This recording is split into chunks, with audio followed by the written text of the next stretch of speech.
How's it going?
It's not hard. You just got to keep trying until your fingers don't hurt anymore. When your fingers don't feel anything, you can like light them on fire and it's like, what's up, man? You gotta play till they bleed. If you don't, you're gonna get what you need.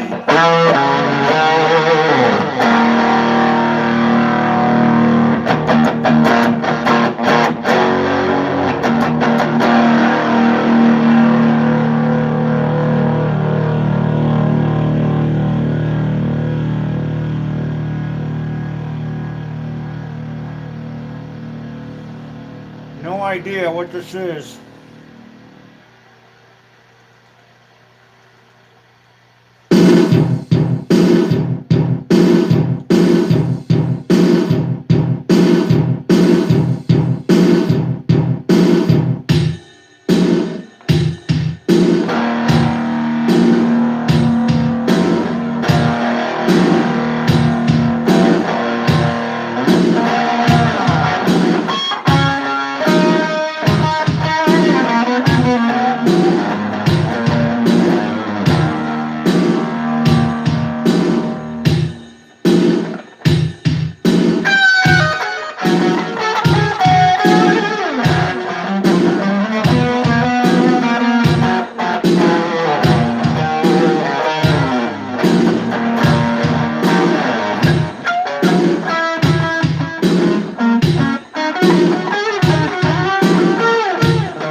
was kind of groovy, dude. I was like hanging out in Kashmir, man.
How's it going?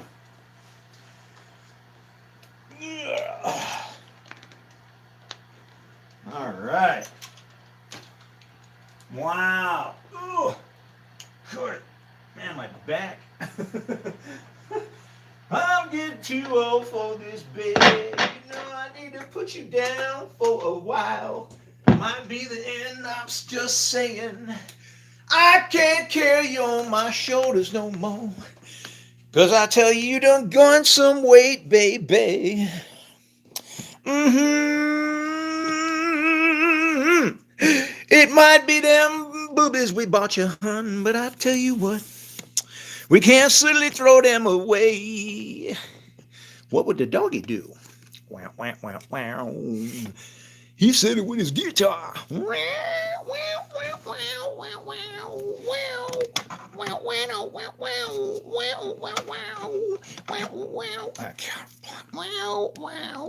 Sorry, man. God's stone. God's stone. God's stoned? No, you know what that's what you know what they'll do. People will just grab a hold of that. God's stoned. Whew. Better be careful if that spirit gets in you, huh?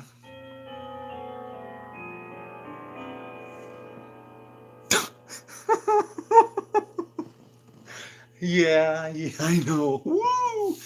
Wow, man.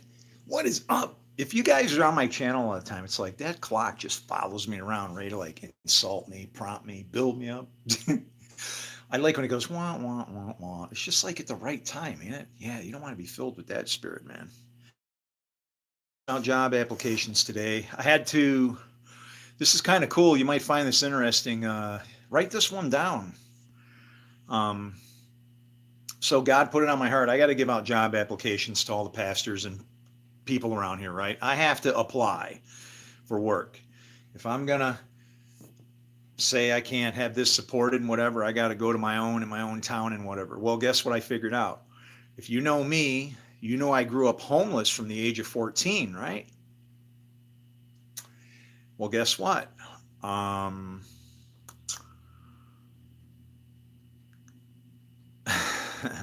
you know I grew up Catholic, maybe? Okay. Well, it just so happens that I grew up on the streets of Chicago. And oddly, the Pope just happens to be from Chicago. So he kind of counts as part of the I went to my own. So, like this guy, if he knew what it was like for a 14-year-old to live on the streets of Chicago and the Pope don't help me when I gave a letter, the letter I gave is actually to Father Innocent.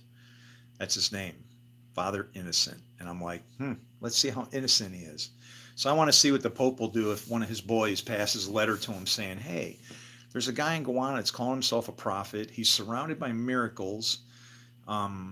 He was, we'll see. I just need to put the job apps in so that when it comes time to say, you know, I did everything I was supposed to do. I got to fulfill as many prophecies as I can. So, like, you know, go to your own and they reject you. It seems to be very easy, but It's because we don't understand what Jesus was teaching. See, Jesus was teaching that he was the devil, and that's why the world hated him from the very beginning. But he came for his own, the many, us, and he was the firstborn of the dead. It's kind of really weird.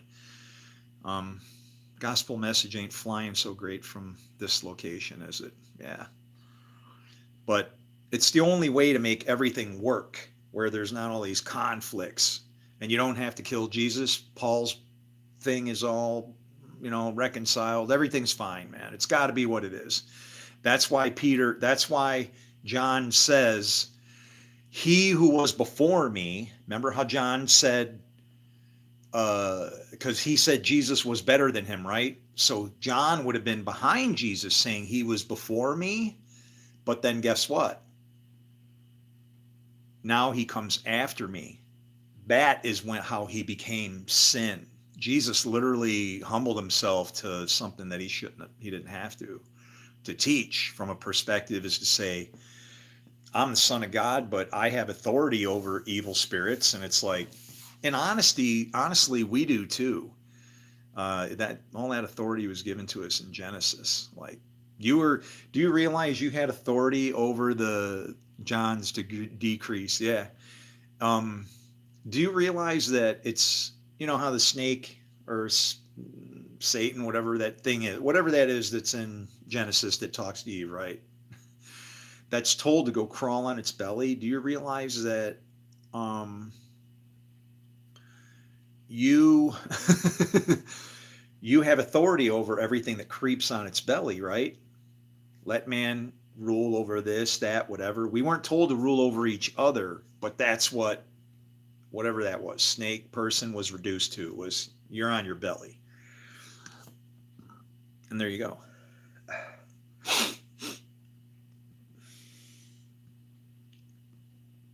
Anyway, when I was in jail, what? Are you serious? Some people have had that happen, and I don't, I don't know. Sometimes I get jealous, but I think I'd have a heart attack or something if Jesus came to visit me. But I have friends that I have a friend who said he got in the truck with him, and like he kept telling him, I got to pull over, I'm out of gas. And Jesus is like talking to him the whole time as they're driving along. And he's like looking at his gas tank and he's like on empty going, he's like finding it hard to listen to Jesus, but here's Jesus telling him just to mellow out as he's driving along. And he knew enough of the location where the conversation started and where it ended that he should not have been able to make it, but somehow he did. And appropriately, it, builds his faith. What do I care? Right? I don't need to discount and poke holes in it and say Jesus couldn't have done that or whatever. It's like, God's done some amazing things in my life. So, I'll just put it at that, man. But anyway.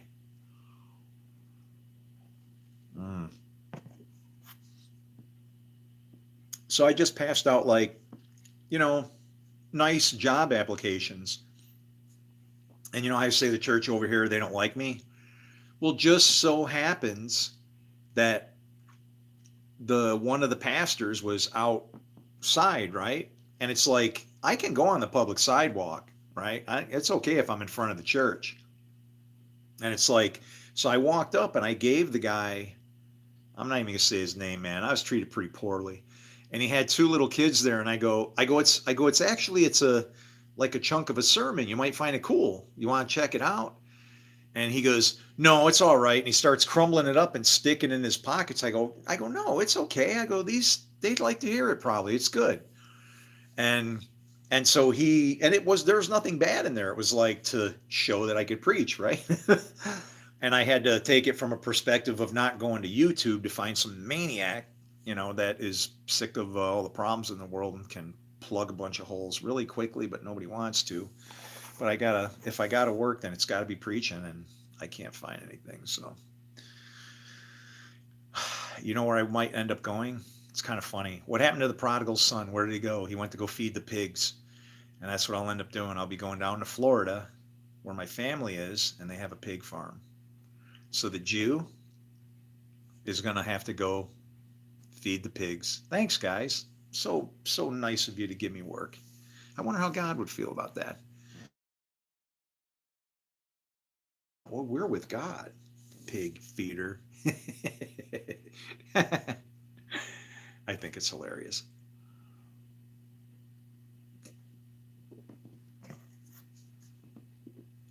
And man, did I have the moment.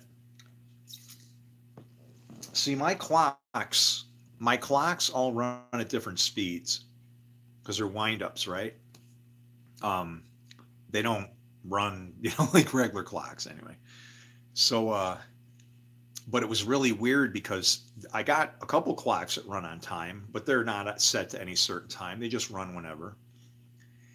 And it just so happens that three of my clocks eclipsed across 10, 11, 12. It was really weird. Where the hell is it? Here, this is how it blew me away. I couldn't believe it. I was like, what?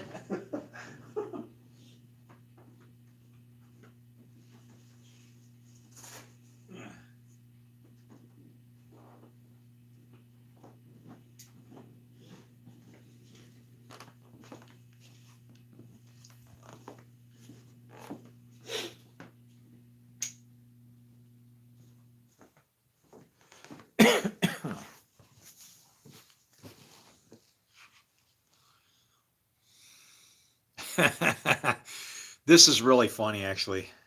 Uh, so what happened is I got a little digital recorder. This one doesn't work as good as the last. I had one that was probably better, but this one, it has on the screen where you can see like how many recordings you got. And so I saw 1111, right, on the screen as I was stopped recording, and then I started looking at clocks, and this is how it went.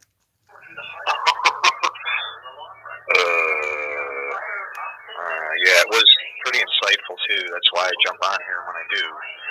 But it's like my mind's being blown here. Oh, I know what it was. Be still, my soul. Right? Well, why would your soul not be still with itself? Where does your soul come from? It's connected to the breath of life. Okay. You give up your spirit, your soul, your breath. Okay. That's all the same thing, right? Well, guess where that comes from? The Lord. I form light, I create darkness, I make peace, I create evil. I, the Lord, do all these things. That is living inside of you. when it was the thing that was special about Jesus is that the Spirit rested upon him. On you, well, the Lord is a man of war. Man of war. The Lord is his name. Are you a man of war? We're looking for. I'm calling you Antichrist. You are the Lord, but you're a man of war. Instead of letting the Spirit rest upon you. His teachings are simple. Too simple, actually. And then I turned it off and I saw 1111.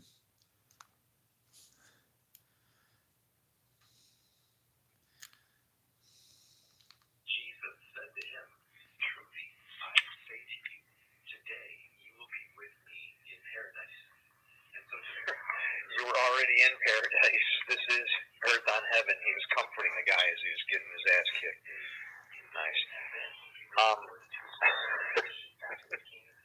He said, I just heard something about Joseph. Oh boy, this is recording 11. So here's what happens to Joseph. I said this is recording 11. And the baker and the cupbearer, if you notice in their dreams, he says, after 3 days, okay?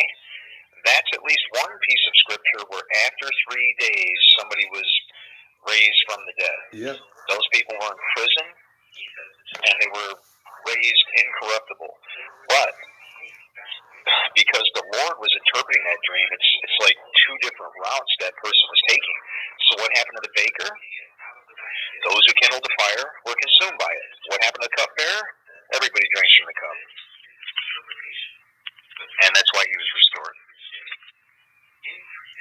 And that's crazy. He just said what happened to the baker, that he's going to hang him on a tree, right? That's the tree. He got hung on the tree, like to be the tree of life. And the birds come and eat you. That's the carcass that the vultures go to. All right.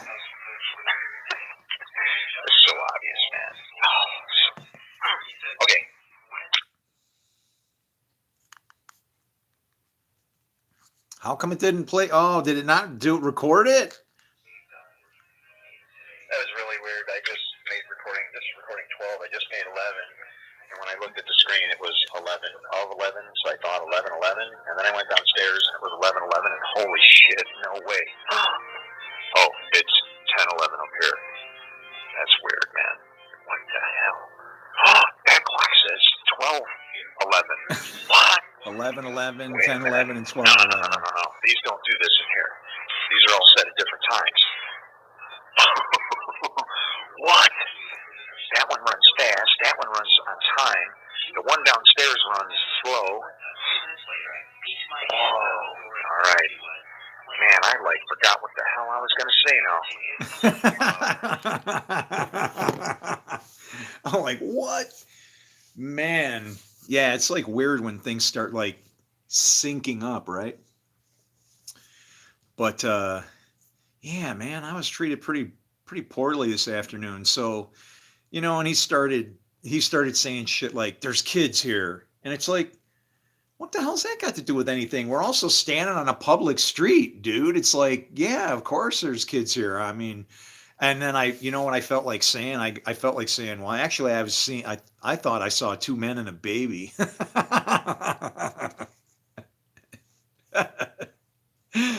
And it's like, please, and then so I run off, and then he's saying he's going to call the cops, and now he's got the kids. I go, dude, I'm giving you a job application. I helped build this church. Remember, I paid for the building.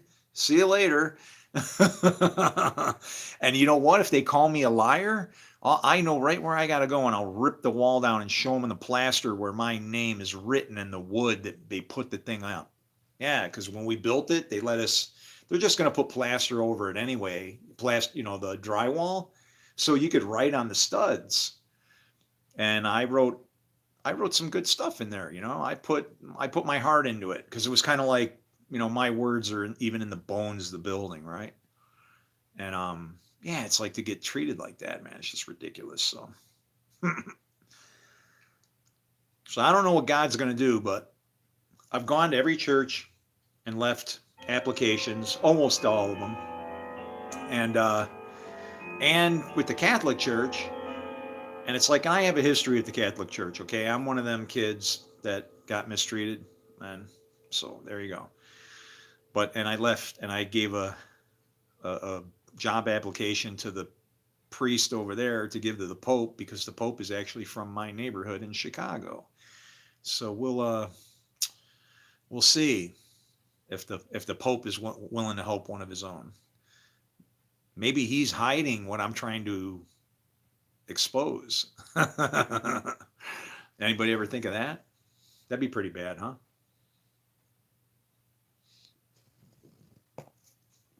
I don't think so, though. I'm not one of these conspiracy nuts. They think that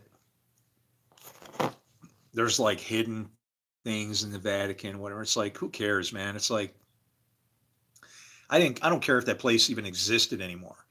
What's important is us. We got to stop with the fighting, right? And, well, it's our book, unfortunately. Man, and I saw some really good stuff today, and it's kind of like, I'm really convinced that Jesus came as a bad guy. I mean, we talking about humbling himself. He came as the bad guy. That's why he baptized with fire.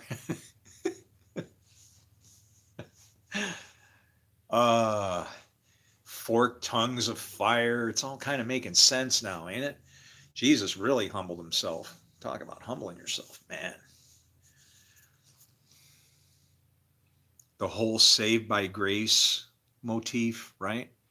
See, grace to me is grace is good because it saves you, but it's not to be cheapened. And if you look at it from a logical standpoint, the only way you get more is to sin. That's, if you sin, then grace abounds, right? The more you sin, the more grace. Okay, where does it come from? Gee, George, follow the rabbit. Mama done told me to follow the rabbit.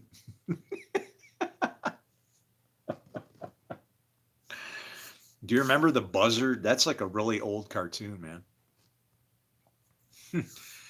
David Allan Coe. You know what? I had a doctor David Allen, and if you saw any of the guitar playing earlier in the video feed, I have him to thank for his work because I crashed a motorcycle. I lost it in a there's water coming down a hill. I lived up in the Palisades, right? I'm in California. I'm up right along the one, winding up in there, and some of it goes near the edge of the road, and they got nice guardrails, but if you lose your bike and slide it into the guardrail, well, mine high-sided, shattered my wrist, compound fracture, bone sticking out this far, dislocated shoulder, dropped about I don't know how many inches. Phew, I was hurting, but it tossed me over the guardrail, almost off the cliff, onto the one, probably about 300 feet down, and was it 300 feet? Nah, it was maybe 200 feet. Still, it was it was 200 feet. And I woke up after the sun had gone down, and then had to walk home all busted up like that, you know. Um, yeah, and the doctor, when they finally got me to the doctor, though, that was a doctor's name, Dr. Allen, David Allen. I always wondered about that guy. I wanted to thank him, you know, but yeah. Hi, Chris. Do we need Greenland? I don't know. Do they grow weed there? Do they grow weed in Greenland? If they don't grow weed, we don't need that. No, we're all set over here. What the hell do we need Greenland for? If you're not fighting with people and starting wars where you need strategic locations, guess what? You don't need those places. What the hell are you worried about? Not yet, they don't. Well, I'm not saying they need to start either. I'm trying to have some humor, right? This is weird because I don't know what I'm gonna grab to take out of here when they throw me out. You know, it's gonna be like, I'm sure it's gonna happen eventually. They're gonna be like, all right, you gotta go. You won't pay your bills, and it's like, well, it's not that I won't pay them. I just don't want to waste any more money on something that doesn't fit. This feels like spoilage or loss. You know, like the spoils of war that I'm not supposed to touch. Just leave it. Go to a land I'm gonna show you. Leave all this shit behind. I know what teachings I have. I know what it is. It's why I have the confidence I have, because I'm not against anybody, but people don't want to hear the teachings that I have because they all line up, and damn, you can't argue with it. You just can't. Once you know the truth, it's exactly like Jesus said. You don't have to practice your words. You meet somebody, it's a respect level right off the bat. That person has the well, you can say Holy Spirit, whatever you want to say, but the Lord's Spirit dwells in everybody that you meet that is alive, that has the breath of life. Okay? What if they're what I want to ask you is, do you know what it means to be of the house of, David, whatever, right? Let me tell you something special about David, how much he respected God's own. Okay? I can give you more than one instance, but there's many instances where you can see where David had respect, although he was kind of a criminal at the same time, right? I mean, he took out his own boy and stole his wife, right? That's messed up. But there was one thing with regards to respecting what God was doing. David was on board 100%, 100%. And he wouldn't touch anybody that he thought God was working through, right? God's anointed, as he put it. Okay? There's more than one instance where, if you know how to read it, you'll see where he had respect like that. One of them's obvious, okay? One of them is where Saul is, he's in a cave somewhere taking a lake, right? And so you got anything planned if I get kicked out? Yeah, I'm gonna jump in my car and drive away. I need to go find warmer weather somewhere, right? I got no place to go. I got no friends. I've tried, man. It's the whole what the hell can I do? This is the prophet is in his own town. Not only is it here, but this is the internet. Nobody believes anything anymore. People think I'm just another quack. And it's like, you know what? I'm sorry, but I'm going to go hand solo on this mission. And I'm just going to say, you know what? I've been all over this galaxy and I've seen some creepy things. And there ain't nothing that can explain all the weird shit that's happened to me except for God, including me raising from the dead twice at least, and my mother-in-law's miracle cures. I have so many miracles around me. It's like, yeah, I know he's with me. If nobody wants me, then I'll just have to, I don't know. I don't know what I need to go and do, but I'm hoping he'll lead me there, right? You are your worst enemy. Hell yeah. What's up, Wayne? You're difficult to be around. That's why you have no friends. It's because I tell the truth. This old fella counterproductive, bringing people. Listen, how do you prove God? You can't see him. If you look at him, you'll die. Nobody has his address. Can somebody get me a phone number? It's like, yeah, there's a certain level of throwing all common sense to the wind. To me, it's simple. I see a book. To me, that book is like computer code, man. It is computer code. It says if and it says then. And I'm going to tell you, if I pay attention to all those if then statements and do what he says, you can see a pretty good path for him. But if you don't, well, then you get what you get. It's not that hard. I tell you like is. Figure you want the truth at your age. Why? How old are you, Dr. Wisdom? How old are you, Wayne, at your age? Yeah.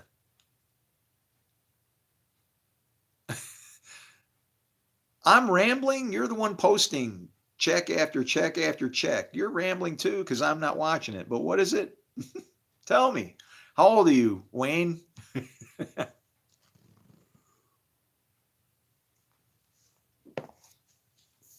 I'll tell you how old Wayne is. Wayne is probably about. That has nothing to do with your age. Wayne is probably about in his early 20s, I'm thinking, because damn cocky and stupid. And I was the same way. I opened my mouth and said shit. You know how much opportunity I missed because I was a little prick when I was younger? Oh, hell yeah, man. Yeah, these people, yeah, they think they know everything. It's like, fucking, I didn't know shit. I enlisted in 86. Well, congratulations. I'm a lot older than you, ain't I?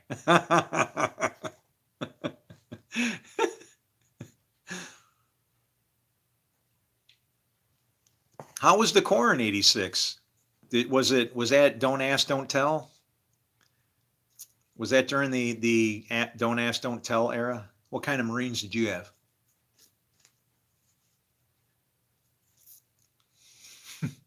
Budweiser, man, Budweiser. My rambling. You don't believe in scripture, I guess, right? Is that what it is?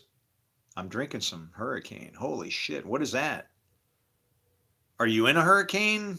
I mean, hurricane beer doesn't mean that. It's kind of like a submariner. Oh, the smart ones? Oh boy. No, there's no smart ones. Wow, are you really you're a fucking sub guy? Oh God. No wonder this guy's a maniac. This is somebody that goes inside a fucking egg and buries himself in a place where you're gonna die in like 30 seconds if the wall cracks. And like, but you're safe down there. Those things are tested. They can do all kinds of shit, and I'm sure by now maybe they have spotlights and LEDs where they can fucking at least see a little bit, right? Like I'd be careful because you turn your lights on. What kind of fish is that? I don't know. Shoot a torpedo at it and see if it barks back. But it's like, yeah, the fucking submarine people are out of their fucking minds, man. Wayne, I know where you're coming from now. Oh my God. You are a special individual. Yeah, he lives in like a coffin with all his pals, just waiting to cause trouble.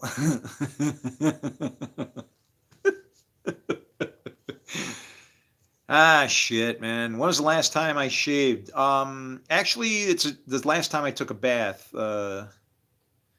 Actually, before that, I shaved my face less time than the last time I took a bath or a shower. I'm living in the desert. I'm under desert conditions. I don't use water for that. I can only use it for like beer and food. The outside, we don't use it for that. The outside doesn't matter. It's what's inside that counts. And the beard went off probably a year and a half ago or so because they had a court case where I was accused of some foul play. And when it was all said and done, I could have thrown the other person in jail, but I decided since they had a family, it wouldn't be really appropriate. So they got my soft side. And I lost a lot of money defending myself. I won't get into that shit again. If I fucking get into that, that's it, man. I probably, if I found the right lawyer, I could probably sue my city for a lot of fucking money, a lot of money. So if you know a lawyer that gets into that municipality suing shit when their police department does bad shit, give me a call, 716-229-1343. We'll get rich together. I just want my house. Here's what I want out of it. I want my house to be declared a church, tax free, so I can get out from under their fucking burden, and I'll handle the rest myself. And then they can leave me alone because I preach the Bible just like everybody else. They're getting on me because they don't like what I preach. I want my piece of the pie. I have something to say about God too. And in my world, the way I talk about God, you don't have to kill Jesus. You don't have to kill anybody. In fact, if you spill any blood at all, sacrifice, people, anything. Bugs, hey, they hit the windshield. What can you do? Last thing to go through their mind is their asshole anyway. So it's like, for everything else, hey, peace, okay? Peace. But if you want to go to war with this man and you're a lawyer and you got the nuts and not looking for anything, you can take all the cash. I need to get from under oppression from this place. Wow, Wayne. Wait, but you did that before. You're not still in, are you? Are you off duty? Are you still in, Wayne? Oh, man. Guys, I don't think Wayne would, I don't know if I guess Wayne, you can say whatever the hell you want, but if Wayne is still floating around, in disguise, that's going to be the guy. That's going to be what? I know this guy. Who? What, this guy what? If I was going to say if he's still in, well, he couldn't tell me anyway if he was because that's classified. But if he was still in, guess what? That guy right there? I don't think you know what the hell you're talking about, but you can do what you want. I ain't going to deny anything. You want to see what I look like when I shave all this off? You'll have to give me some money then. But I don't need much. I'd be happy to shave this off for like, what do I need to clear my bills? $2,000? I'll shave it off for $2,000. For $4,000, I'll shave half of it off and keep the other half clean for a whole year. I'll literally walk around with one beard, like, half a face, like one side I'll be like this, hey, what's up? And the other side I'll be like, yo. Shit. I don't know. I'm just at my wits. I'm on my end here, man. I don't know what the hell to do. It's like, what do you do when I don't know what the hell I've unlocked with the Bible, but I have something that nobody else has. And this is the bottom line. When you see it from my perspective, I'll be blunt. My interpretation of how you should read it, what the context is of what, dude, there's no more war. And like Jesus he's the man. His design of relationship skills can't judge another master's servant. There's only two. How can you judge anybody? It's anyway, it's like, and you don't even have to obey it. It's basically, he pins you into a corner. He says the right hand can't join the left. You can't judge him. Well, guess what? How do you go around? The only one who judges then is the devil. If you judge somebody and he said not to, you're a damn criminal just for pointing a finger for not letting somebody burn themselves out under their own power instead of you, I got to get after him. I got to save him. Oh no, what am I gonna do? Help us all. We're going down, we're gonna burn. It's gonna be bad, but I don't know. I'm sad. Hello. How you doing, sir? Um, Maybe we can just draw strength from within ourselves instead of relying on one of the many gods and religions. Ah, love to you too. And like, don't let them buy you, okay? I like that. Love from the the Netherlands. Can you save me?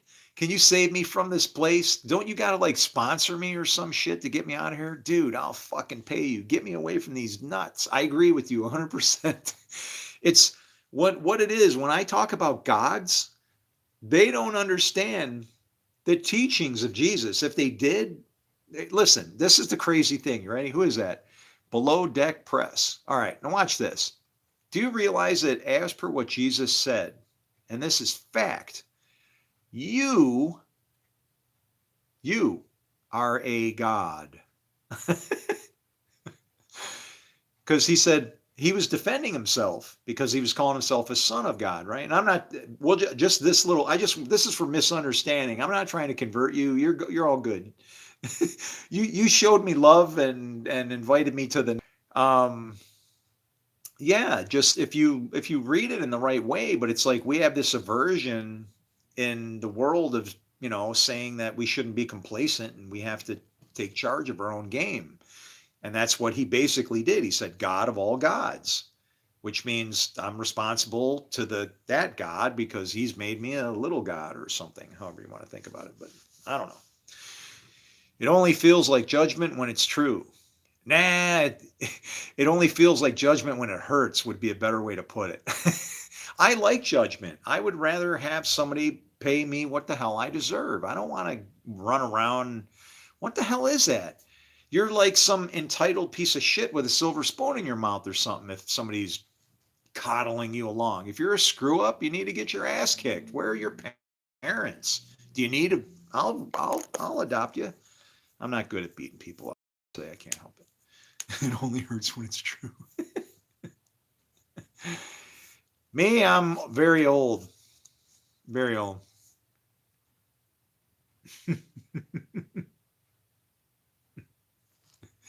How you doing?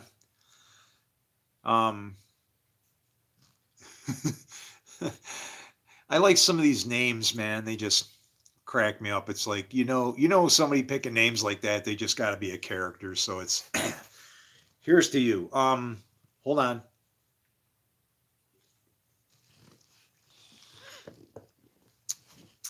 Thank you. This portion of the broadcast brought to you by Ice. That's Molson Ice, happily imported from our enemies in the north. Ice, the kind you can enjoy without death. All right, there we go. How do you eat without getting stuff in your mustache? Actually, no, I eat that too, pretty much, man. No, you won't hang around, Porky, because you know what I do? Honestly, this is what this channel's about, really. You're gonna go, what? See this thing? That is called the Great Sword, and I was brought up through many Christian municipalities and I'm not deconstructed and I don't have any problems, but I do have an IQ of 178 documented through the military.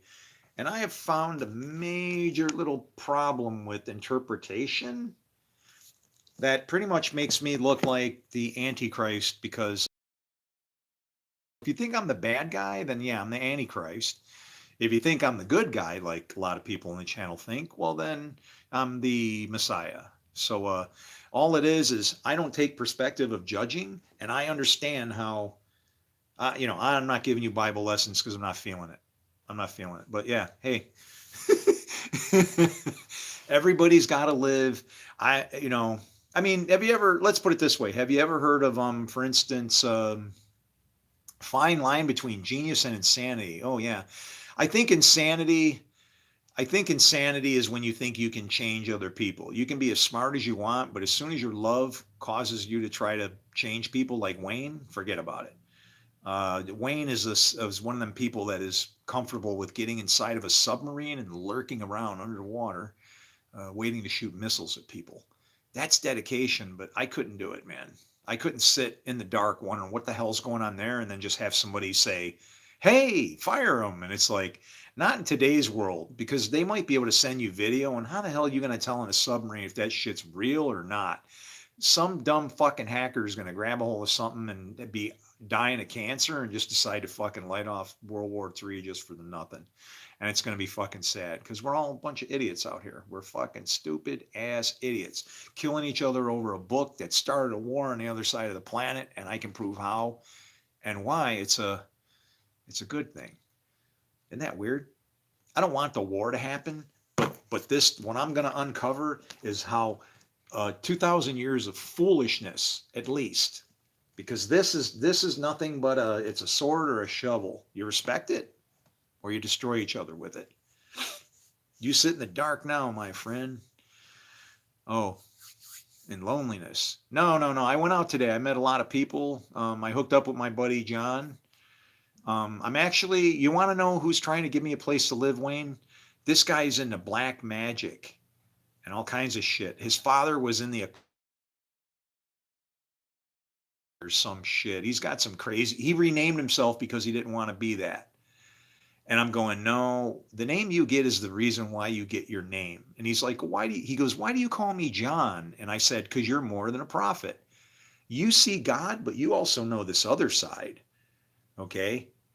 I said, you are a very interesting individual to me, right? But I respect him because he doesn't lie, man. He doesn't lie. And that's what I appreciate. He doesn't hide shit from me. And that I appreciate. And we can talk rough and about things and whatever. And it's like, I don't know what to think, right? I don't know, man. You sound like two peas in a pod. No. I think, Wayne, your issue is you think I'm a bad guy. You judge. You like to throw some judgment in there. And what happens is, see, there's only two kinds of people. There's those that judge and those who don't. Cut the baby in half. There's sheeps and goats. And if you are judging me, you fall because Jesus said you do not judge another master's servant. So if you really feel that I'm the devil's servant and all that shit, then you shouldn't be judging me, because all you're doing is you're kind of joining me because you judged me and you're making yourself look bad. So just, I don't think you're a bad guy, just nuttier than a Snickers bar. No, why? Wouldn't you try to save the world if you could understand this like I can? If you could see a problem that has screwed this planet over for 2,000 years, what would you do with your life? You were freaking insane enough to get in a submarine, and that might have been forced upon you. I have no idea. Them Navy guys are nuts, man. They'll beat the hell out of each other just because they crossed the damn equator. They'll get across the equator and dump grease on you and freaking and then the thing is they'll log the whole time. You got to say, I'm a shellback now. And if you don't say you're a shellback, they'll keep wogging you or whatever the hell that means. And you're on the flight deck coated in gear oil and grease, and they're just jacking your ass up, beating the hell out of you. It's like some of the worst hazing that ever happens. But I think you believe you think you are right, and that's why you think you're nuttier. Oh. I think you are in the. I didn't say I'm in the right. I'm just decoding a Bible that's destroyed our freaking world, man. I don't know what your problem is. My grandpa got forced into a submarine. Oh my God. Ugh.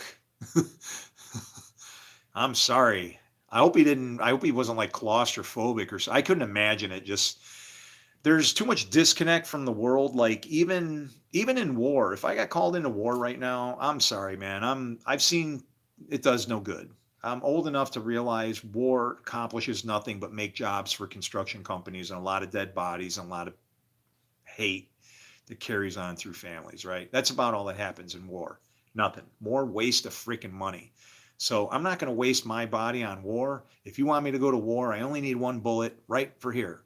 And then I'll spill the blood that I'm appropriated to be able to spill, my own, and then we'll be done with it. And you can go find somebody else to work your war for you, because I don't do it. Ain't happening, man. Ain't happening. Australia, hey. I just tried to call my friend from Australia, and the phone call got like traced, and then it tried to load some crap on my phone that I sandboxed and caught, before it took off. I'm like, what the hell? I'm like, what the hell's going on in this country? It's like, or what is going on here? It's like you can't even make a phone call and they're setting you up. They're watching everything, man. I think the world is like this. They're going, and they, Project Goggle, they're in your freaking phone, man. They got your schedulers, your backbone of your phone, Google services, all that shit, man. Once that shit gets tapped, and it's free for all out here. All because we're on connected so wonderfully and and so carefully, easily. Anyway, I'm not stopping him from being a nut. I, I don't think it's possible. You know, um, I don't know. Yeah. I figure, I don't know if I've ever been so insulted in all my life, but you must have been. Um, I'm not alone in my thinking, but hey, I'm no expert.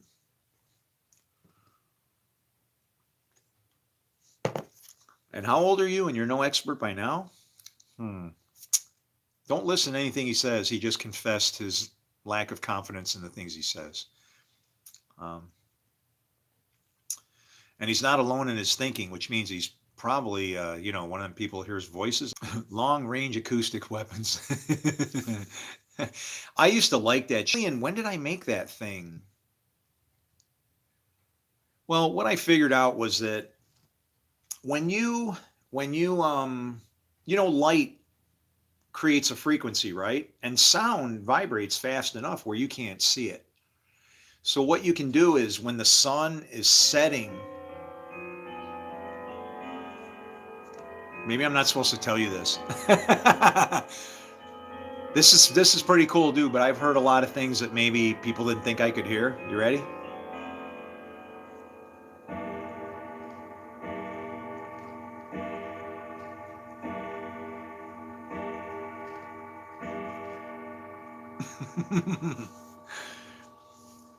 uh if you ever lived in like a high rise with windows and the sun was hitting your window and you were in your house talking, well, what happens is that light on your window vibrates on your picture window because the inside of your house is like a speaker. And what happens is I take a I take a special type of video gear and I watch your uh, window, and then I convert the light waves that are pulsing back into sound waves so I can hear them, and I could watch the sun bounce off of people's windows, and you could fucking hear what they were saying in their houses, and it was pretty crazy, man. It was crazy, the things you could hear. It was like I figured it out. It's not too hard. It's just your light, the window will pulse because there's sound going on, right? You ever heard of Tempest? Do you know what Tempest is? Now, Tempest got complicated once we got the LCD screens, right? But they figured that out too. Then they just made them where you could connect in. But Tempest is pretty cool because all of the wiring in your house becomes like a broadcast thing. And if you know what frequency that the video is transmitting on the chips, you go in at 3.5 megahertz or something at the bolts of the thing, on the board, fucking you can pick that shit up and you can sit there and, watch what they're watching, anything that's broadcasting in the house. I can see what you're watching, doing. I can pick up sound in reverse through fucking acoustic shit. Oh, hell yeah, man. You Why do I have to leave my house? I don't know. Man. The clocks chiming could only mean that. They mean something to me, buddy. I believe in God. You don't. You don't believe in God.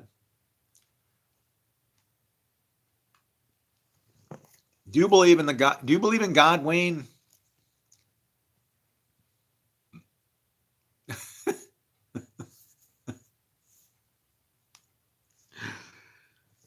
Because if you don't, I don't have anything to say with you. I don't have any reason to interface with you. We believe in completely different things, right?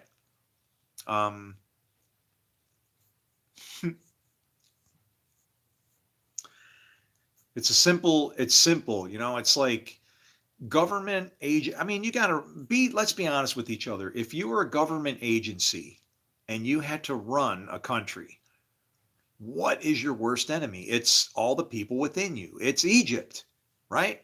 These Israelites, there's too many of them. We got to figure it out. Well, unfortunately, they can't just start killing people off and killing our babies and stuff like that, right? Monitoring all this shit. I am for that. You can dip into my privacy all you want. You're going to find nothing, and that's why I don't care. I shouldn't be concerned with my government peering into my life. That shit can protect you. How many people have they caught because they peered into shit and went, "Oh, that's trouble." And that's what they're trying to stop. And it's like, but it's a double-edged sword, right? There's people that have this, the government's doing this. And it's like, you want to know what our problem is? We don't cooperate to help our government to be a government. That's only a set of people up there. Number one, you got to clean that shit out. You got to clean that pond out, man. Okay? God did, so it must be moral. Okay, yeah.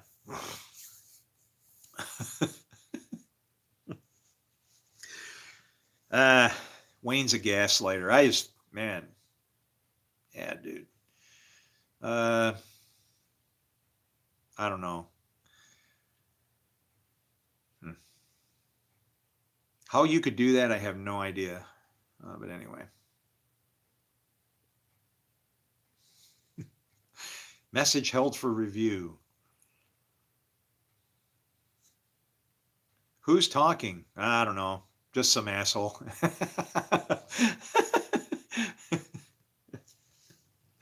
I'm getting heckled by somebody. I have a ministry where I am see this thing, this Bible? The misunderstanding of this has caused a lot of trouble in our world. And I've discovered some things that are kind of been sitting on our face for 2,000 years.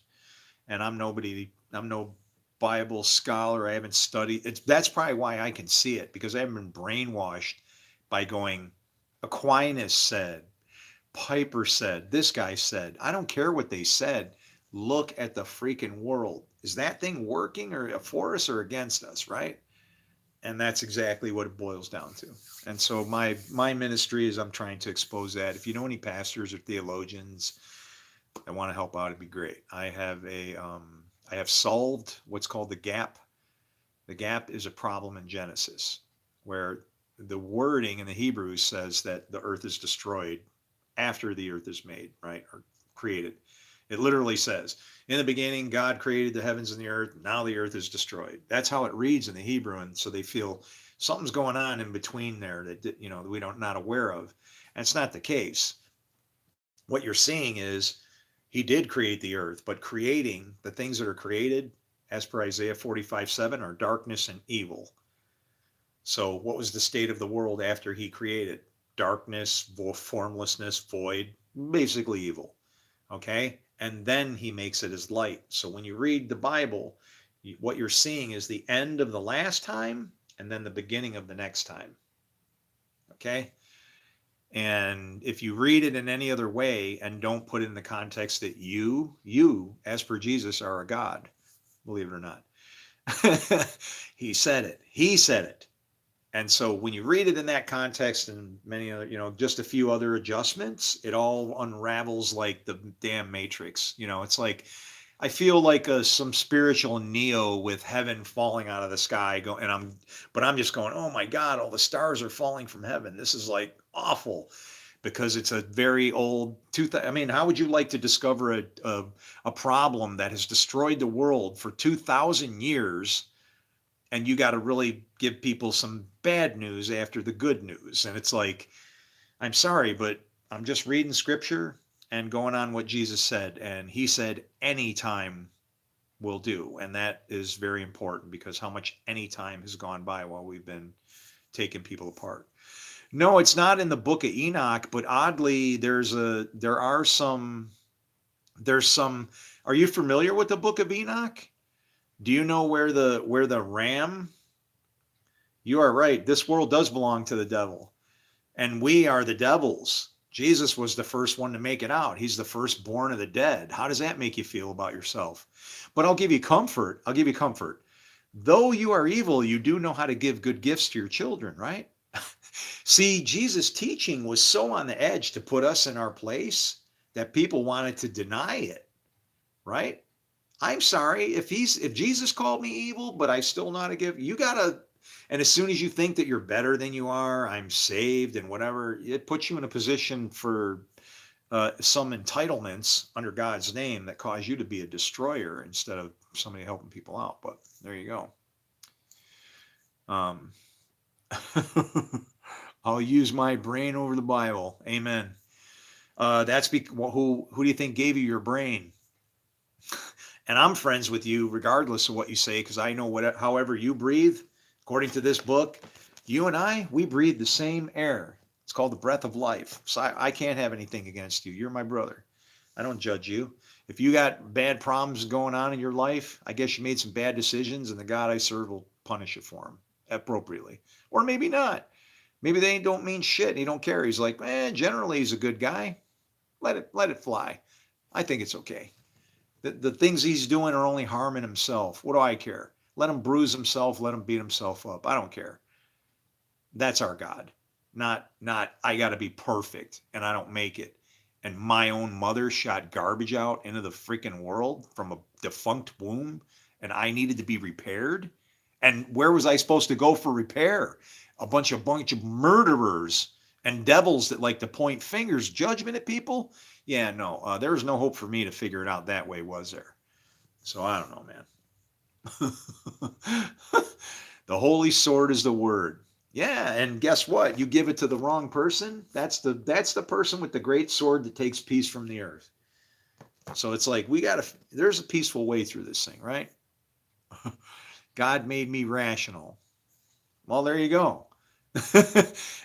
God's rational too. I can explain what evil is for. Can you believe that? That's the big problem in the world. Nobody knows what the theodicy is. And when I read the definition, I laugh because it says the attempt. If you read the definition, it says the attempt to vindicate God for the presence of evil. And I'm laughing. I'm going, who made that definition? Because that sucker's going to be, I'm going to humble that piece of shit. Of the attempt, huh? Oh, so you don't think it can be done? 716-229-1343. That is my phone number. Call me. Yeah, if you want me to bet my soul, I'll throw that on the line. I don't have a problem because I see something that's the truth. And if you want to stand against me and think I don't know, I'll defend myself with this. That's it. You want a sword coming out of my mouth? This is all I need. And where are all the pastors? Well, the one at the church where I used to go to, he threw me out.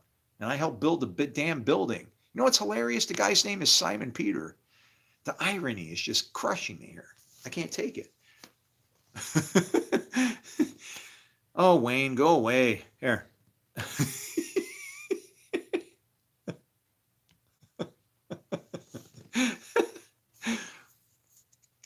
Read the real book, bro.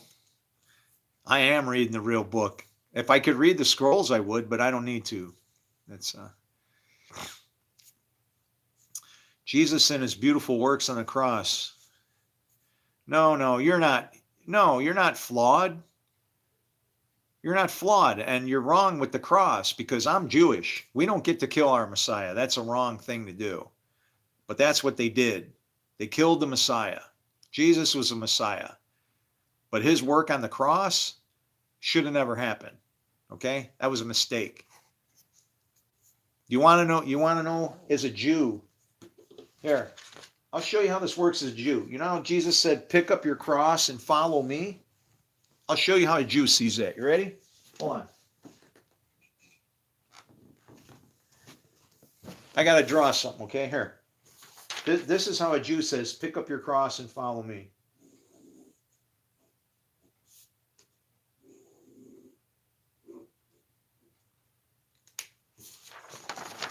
You see this? Do you know what this is? That's your woman. That's the cross. There are no women in heaven. Everybody has to be male, sons of God. Pick up your cross and follow me. Okay? Like that. Does Jesus have to die? No. No, he's saying, love your wives as much as he loved the church. Women were looked at in kind of a negative way. They couldn't get into this, that. Jesus was turning that stuff around. They didn't like that. Okay? Jesus felt that everybody has a chance with God, not just leaders and polished up people that go to church on Sundays or have to worship here or there, right? Very, very, very, very simple. Book of Revelation, the great dragon descended to earth after the battle. Well, I don't want to bum you out, but I was actually born in the year of the dragon, okay? And I speak like a sheep, and I actually even have a dragon tattooed on my heart, right over my heart. See it? There it is, yep.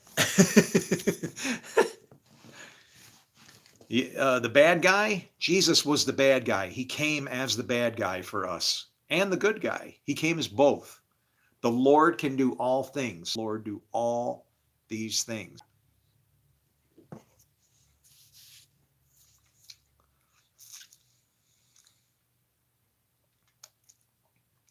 Deny yourself and follow Christ. What are you? Who are you?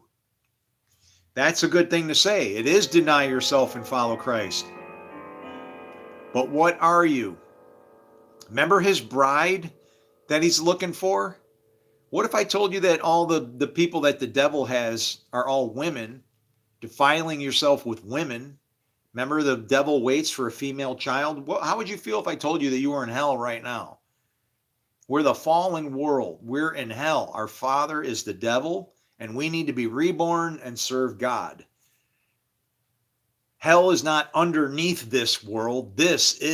We are in the fallen world. That's what original sin is talking about. Okay?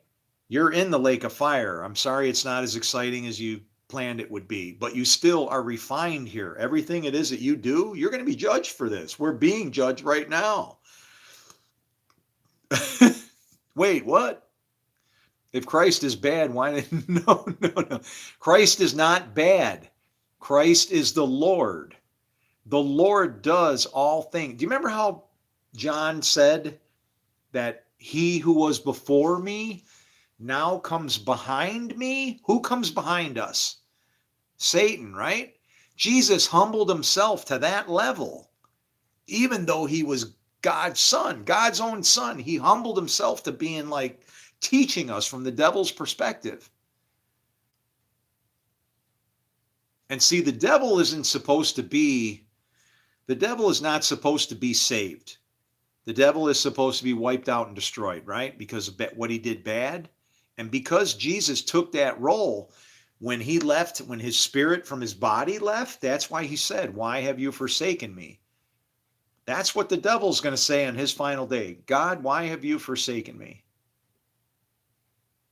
Because he tried to be above God. That's why he's forsaken. Right? When Jesus said to those guys on the cross, "I tell you, today you will be with me in paradise," we are in paradise. Heaven on earth or hell on earth. Two kingdoms. Brother against brother, hand against hand, or laughter. Man was appointed once to die and then the judgment. Adam was appointed once to die, then the judgment. Welcome to lake of fire. You can't be judged until you can judge. And as soon as we took from the tree that said we could judge, guess what? Now we got to judge ourselves. And it says that in Scripture all the way through. If you do what is right, will you not be accepted? That's the very first thing that's told. We can't just shirk it off. You got to do what's right. And Jesus made it simple. Love each other. Let me look at these. I got a bunch of comments flying in here. How can a child be born with sin? Seems just like human. Okay. That's a very good question. It means original sin. It means who our default father is, right? Who your default father is. It doesn't mean that you have to father, you're the father, that this is hard to say, right? It doesn't mean that your father's has to be the devil. It depends on who is guiding you, right? There are people where the law is written on their heart, you know? That's the problem with the people don't think that the law counts. Paul said the most important thing about the law, okay? So if sin is the power of the law, when are you under the law? Whenever you sin, because then God has to pay you for the sins you've done. See what Jesus said? What? I'm going to pay them back for what they do. I'm going to reward everyone according to their works, right? Just because it's a reward for your works. Well, if your works are bad, you don't get your reward is a curse, right? I guess then you can be like Job. The Lord giveth, the Lord taketh away. Blessed be the name of the Lord. It's my fault anyway, I guess you could say, right? But as far as a child being born with sin, if you think of it from a Jewish perspective, Jesus was actually referring to reincarnation when he was talking to the disciples at one point in the scriptures, because he says, who was born blind, him or his parents? That, who sinned, him or his parents, that he was born blind? It's like, how could he sin to be born blind before he was born, right? And Jesus was saying, and this is the important thing to remember about all of it, Jesus was saying it doesn't matter who sinned. If he's sinning, he needs love, he needs help. Somebody's got to help him out. And that's exactly what Jesus said. I tell you, it doesn't, neither him nor his parents sinned. He is here so that the works of God can be displayed. And unfortunately, suddenly when the works of God are to be displayed, we back up and go, where's Jesus to do the works of God? Yeah, wrong answer. You give them something to eat. Okay? We do not get out of it like that, but that's how we look at it. As soon as it's the works of God, well, I don't know, what works do you do? Whose name do you come in? I come in the name of the Lord. I know who I work for. I work for God so much that I can't even work for a man. And if it comes to me losing my home and everything I have to prove that, I guess that's what's going to happen. I ain't working for no man ever again on this planet. I don't care if I starve to death. My God is going to feed me or he's going to let me starve. But there ain't no way in this hell that I'm working for a man to do anything other than to save his ass, but to support all his toys and fix this and crap. Not my job anymore. I've fixed enough stuff. I fixed your helicopters. I made your wine. I engraved for you. I even got your companies online. I rescued you from disaster when hackers got in and ruined your shit. And then we planted stuff that the hackers wound up getting, and then they were really bummed out. Hey, fire with fire, baby. And I've done a lot of shit in my life, and I'm done. I'm done.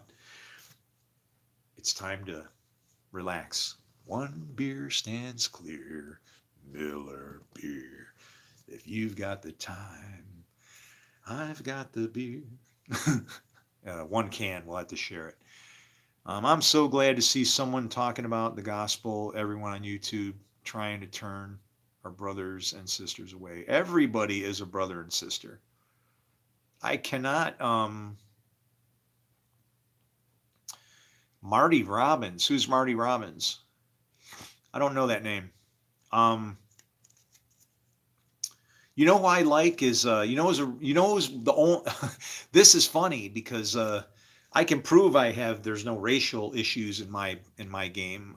The best preacher that I find online right now, and unfortunately he took a bad hit, because an honest preacher that I have found like zero fault with happens to be Tony Evans. I make sure if I see he's coming online and getting ready to preach and whatever, I make sure I am ready to listen to what he says, because he's one of the few people that actually gives me any comfort whatsoever. Everybody else has got to kill Jesus, wipe this out, all this other stuff. It's like there's a way to You know, you can talk about Jesus helping you without getting all this blood stuff involved, man. His blood was spilled, but it's like he didn't, he didn't leave us to complacency. He left us with work to do. And it all anytime been here, gone a million times, and ain't shit happened, man. It's just bummed me out. But but maybe God sends a good man for you to work, for you to do good works. Well, I guess if somebody can change my mind, then maybe that's what I'll do. But nothing's showing up, so we'll see how it goes. Yeah, his name's Tony Robbins, or Evans, sorry, Tony Evans. But yeah, I don't know. I'll probably wind up in Vegas being a street preacher or something. Can you see that?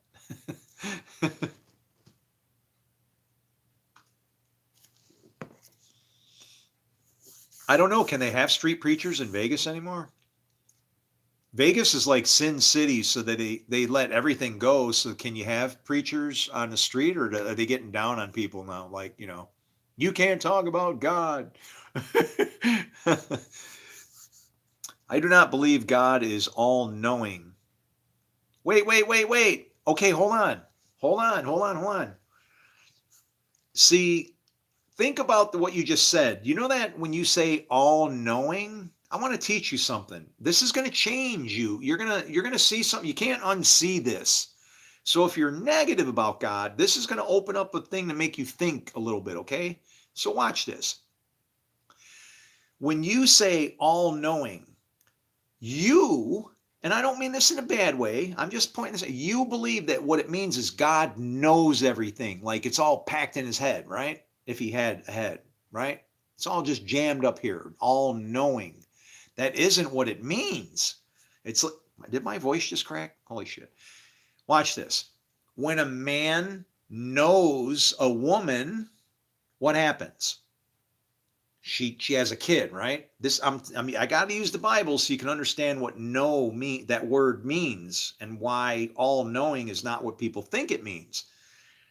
When a man knows a woman, she has fruit, right? What happens when God knows you? You have fruit, right? Because his power is in you. That comes to you through the breath of life. Now watch. Don't think that just because he's coming to you that you're doing good. It's not like that. He calls from two very different sources. This is in Scripture. When he calls for good people to go, nobody's ever found. And why? Because there's nobody. Only the Spirit can do good. Nobody is ever found. But guess what happens if he wants evil to go? And there are places where God says, I need evil to go kill somebody, literally. And guess what? When he says that, there's a freaking fight over it. The reason why I'm explaining this to you is because guess what? He called somebody to his spirit that lives in the dust, the dirtbag that's me, to go do good. And guess what? The people that want to do good, they'll answer. But guess what? At the same time, if he needs evil to happen, he will do that. And you're like, well, why would he need evil to happen? You ready? You're not going to like this, my friend. See, what people believe about God is they say he can't tempt you with evil, right? And I agree 100%. He can't tempt you with evil. That would be wrong. What happens if you ask for evil? Can he give it to you? Oh, yeah. Oh, yeah. Why wouldn't he? Because this book says he has to give you the desires of your heart. So what happens if you want to do evil? It's the best teacher in the world. You're never late for class, and you're going to learn your freaking lesson. I guarantee you. Handsome, that's beyond stupid reasoning. Hi, Wayne. You can preach in Vegas in certain areas so long as you're not stopping flow of traffic, and sometimes not on bridges either. Huh. Well, you wouldn't want to do it on bridges. The people that I would preach to, they'd realize that, how stupid we are for 2,000 years, killing people off with a book, and then they'd probably want to jump off the bridge. So yeah, it makes sense.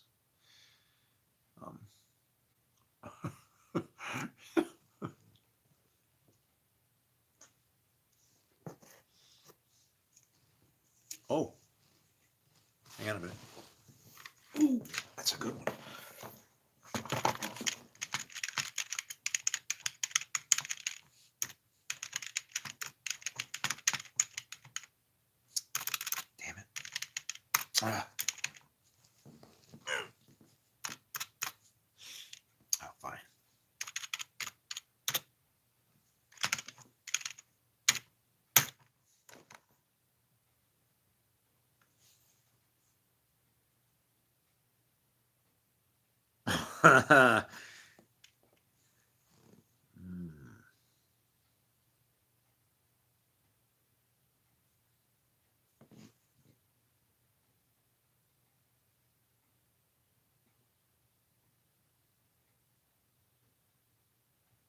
fuck. Oh, shit.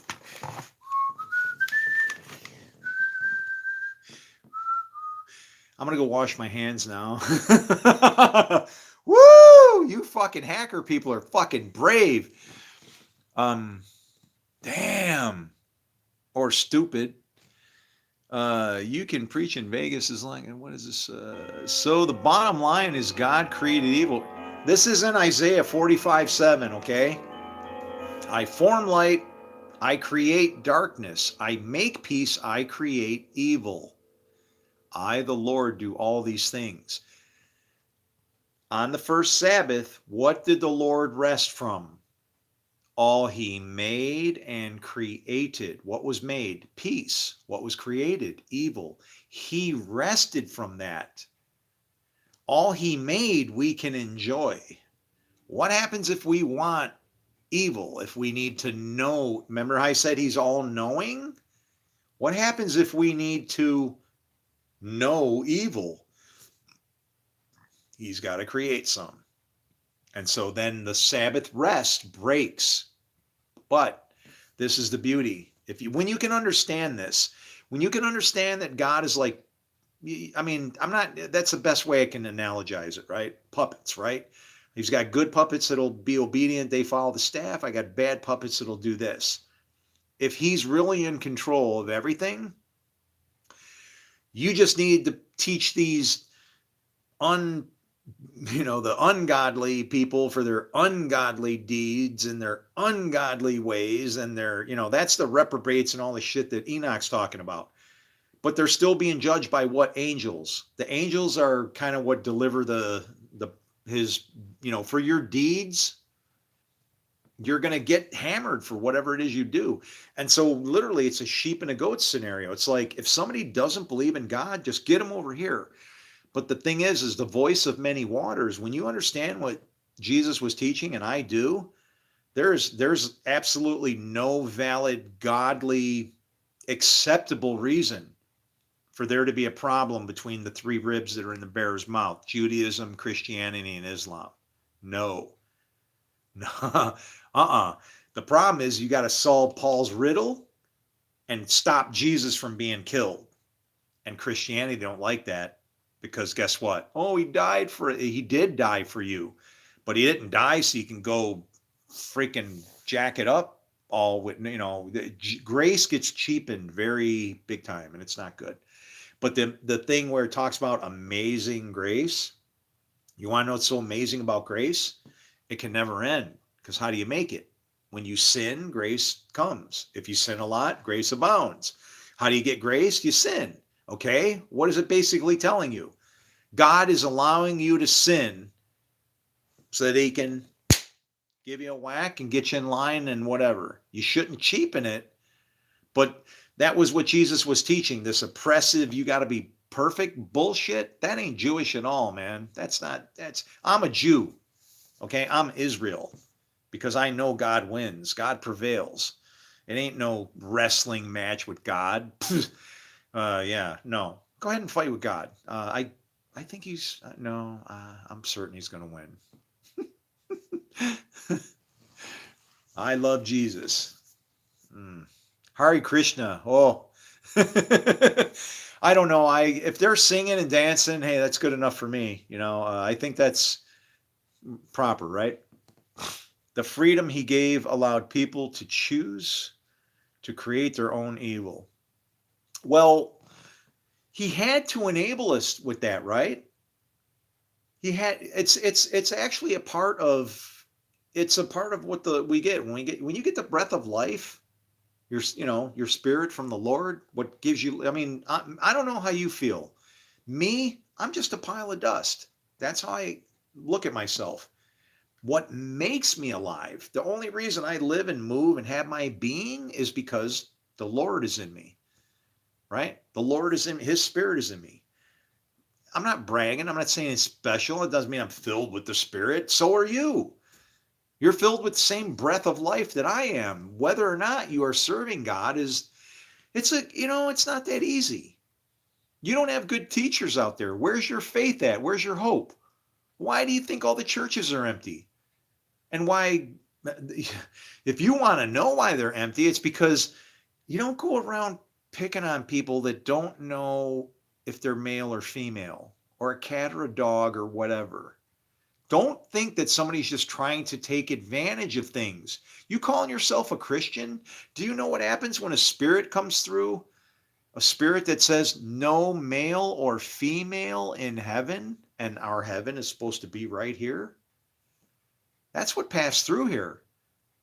The Lord's spirit passed through here, and people they didn't know who they were, because they were being given an opportunity to learn that they could be awakened. You know, your little woke crowd that you don't like, they could be awakened and come to know our God. And I sat here screaming and yelling, trying to show, look, let me show you. And it all came through just like I prophesied. And off it went. And I'm just going, oh. And then I realized that when Jesus said this generation won't see a sign, had absolutely nothing to mean that there wouldn't be a sign. What he was saying is nobody's going to believe anything about God. Anything spiritual, miraculous happening, forget it. If you can't prove it with a calculator and measure it with some magnetic device or some shit, forget it. And that's where we're at. We have succumbed to what Paul warned us of. We have a form of godliness with absolutely no power. None. Anyway. Man was given life, but it's his decision to go against that and take the apple. Well, see, the tree is not, it's not about the apple. Remember, okay, watch this. I want to teach you something. So you remember when Jesus said, because you say you can see, you can't see? This is what he was referring to.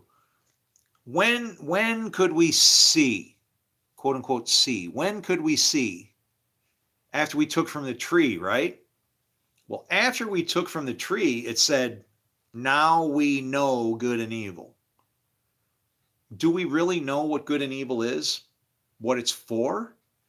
I'm going to say that there was a little more to it because of something that Paul said. Paul said, we can study and practice so that we can discern good from evil. I'm sorry, but discerning good from evil, that little piece of verse means there's got to be something more, because good and evil seems simple to me, right? That's bad, that's good. And he's placing it on the table to say there's a little bit more to it. And there is. If you understand how the Lord's working through two hands, right? The left hand was always bad, right? And what do the Jewish people do? They wrap a snake around it to show that hand needs to be controlled by the devil. What does Gilgamesh do? Gilgamesh shows his left hand in control by what? The lion cub, the young lion, to control his what? His withered hand. The purpose of Jesus and his miracles, healing the withered hand, it's not about, whoa, look at the power of God. He can heal my scratches. Wouldn't lick his finger and whoop. Oh, wow, cool. Yay. Those miracles were to teach about how God works and the things he does. Okay, so the withered hand was teaching that even the left hand counts. The bad people. Aren't all the presidents of the United States left-handed? In the Bible, left-handed people are like a problem. Okay? I'm not surprised that America has all left-handed presidents, and I'm almost wondering, are all the leaders in the world left-handed? That'd be fucking some shit, wouldn't it? If all the leaders in the world were actually, most of them, the majority were like left-handed, that would be freaking weird, because the Bible just looks at left-handed people like, Please make some long videos about this. What? Oh, you mean like to sit here and picture? Nah, man, I will make long videos. I'll do seminars if somebody wants to talk. You got rabbis that want to talk, and we want to, or if somebody wants to get on here and talk back and forth, like, I can't do this monologue. It's absolutely doing nothing. Oh no, I'm left-handed.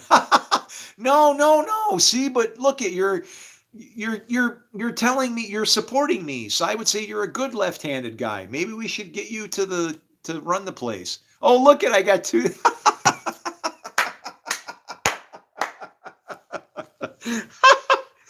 I hate to say it, but I knew the devil was my dad. I just could feel it in my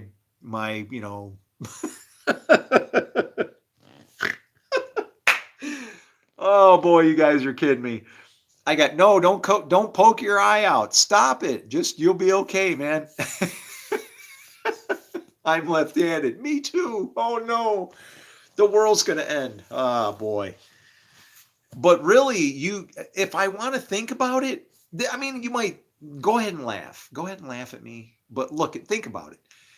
You guys probably have a 50% greater chance of any other random person of getting in to be a leader just because you fit the glove.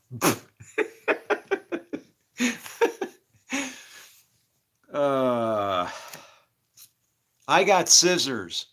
Oh my God, is that a woman? Hey, get out of there. She's been talking to Lorena. Wait, what? What?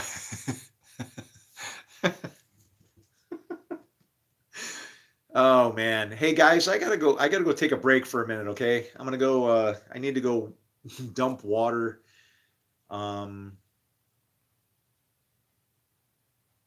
Yeah.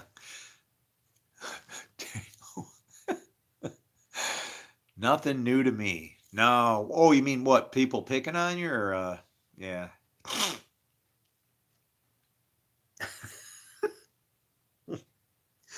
What a day. All right, well, give me a minute. Do I have any music? Man, how come I can't find my tunes? I got to figure out how to get some tunes going here.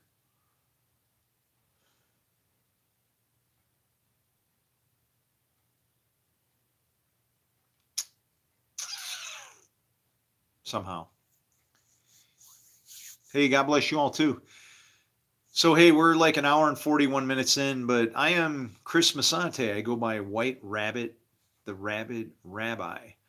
I'm a biblical lawyer, and so, and my middle initial is A, so that makes it WAR, and nobody likes war because I always win my case. I have solved the gap in Genesis. I have a valid theodicy that only uses the canonical scriptures to explain it. No calculus, no monads, no gonads, very simple stuff. I'm basically here to advise and tell you that we have taken the great sword and robbed the peace from the earth. And I'd like to show you. Please call me 716-229-1343. This is really bad. And thank you for being a servant of the Lord to, do what's right and good, so you could be blessing. Thanks. Yeah. I enjoy your explanation. Well, it says, I mean, there's ways to separate. Like when it says don't defile the marriage bedroom. Well, number one, if that person is doing something you don't agree with, they're another master's servant. And now not only have you gone to your other master's servant, but what did you do? Now you're trying to defile their bed. And do you want to know what you're actually doing? You're doing exactly what Potiphar's wife was complaining about to Joseph, but in reverse. You are there to do what? To make sport of them. You're not supposed to judge another master's servant. Potiphar's wife is like his law, his whatever, and that's what that whole thing was about. There's spiritual messages in there. You don't defile you don't defile somebody else's bedroom. Leave it alone. It'll wither away, go away in its own time. If you beat it up, stress it out, cause problems, guess what? It only starts to grow. Take your lesson from how they tried to squash the Israelites in Egypt. The more you oppress something, the more it grows. If you think I'm a liar, I'll take you into my garden. I'll show you how I get more grapes to grow. How do you oppress? You pinch and prune, right? It's about fruit that we want. The pinching and the pruning, let God do that. Try and have grace. Remember from how far you have fallen. I know I did. And I'm okay. Another God botherer. Who's a God botherer? What? What happened? I see a major contradiction in the Bible. God created Lucifer, who became Satan and spread sin. Well, that's because you don't know what sin is for. If you knew what sin was for, what evil was for, that's called theodicy. Go look at that definition for theodicy in Google, right? Google theodicy. What is theodicy? I have solved that. I can vindicate our benevolent God, although we are inundated with evil. If you don't think I can, I'll bet you any amount of money that you wish to wager, and then I won't take your check because I'll be right, and then you'll have to go, oh, I get it now. And then you'll be on my side in realizing that the misreading, the misunderstanding of this book has put things in place in our world that's wrecking us. I don't support that book in its current use. In its current use, it's a sword. It should be a shovel. I'm ready to show you how to do that, how to turn it into one. Let me know when you're ready. I don't care who you are. I don't care if you're Jewish, Islamic, a sheikh. I've tried to call all of you, right up to the Prime Minister of Israel, which could I have gotten into him? I could have shown him how his book could have helped to stop a pandemic. Oh, yeah. Everything's in there. You want to know how I read my Bible? With one of these. You see this thing? What is this? Calculator, right? That's how I read the Bible. Numbers. If you can't do numbers in the Bible, then don't even bother talking to me. If it bothers you, then just get away from me. But otherwise, if you can handle numbers in the Bible, you're all right with matrix kind of stuff and weird things just happening like a machine, come and talk to me. School of Prophets right here. All right? Those who seek the counsel from the wise will become, you got to dig. If you don't want it, you don't get it. You don't get it. He needs to get out more often. You are right. I love you. I'll be right back.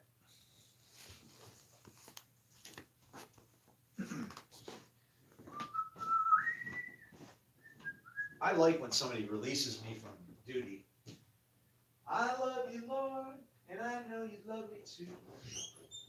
You make everything crazy, and there's nothing we can't do as long as we're together. Together.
Who I vote for?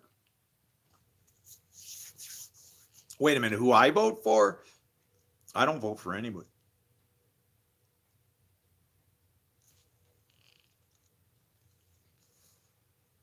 You read your Bible for 3 hours today, and I still feel like I don't read enough. That's beautiful. Shit. No. You know what I like about LOL? Hey, family, too important. When you see LOL, you know what that reminds me of? Just go away with your ego. I don't have an ego. I don't vote for anybody. I used to. And then, like, I felt like I wasn't doing a good job because I always voted for the wrong person. They'd wind up being a screw up. So then I didn't vote anymore. I figured let the people know what the hell they're doing to it. So where the fuck is my ego, dude? It's like I let somebody else take the job of voting for me. And yeah, okay, I have an ego, huh? Yeah, I know what's right. I'll let somebody else vote for me to run my country or the country I live in. Okay, yeah. Boy, these gaslighters and trolls are just wicked, ain't it? I don't get it anymore,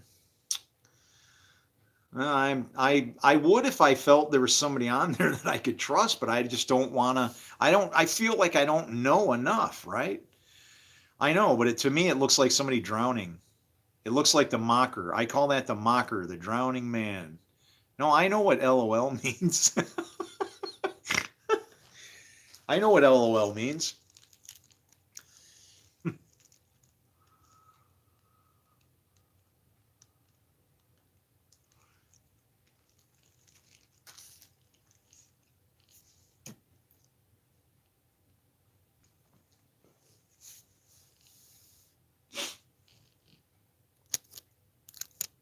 I guess I might as well rat myself out. Yeah.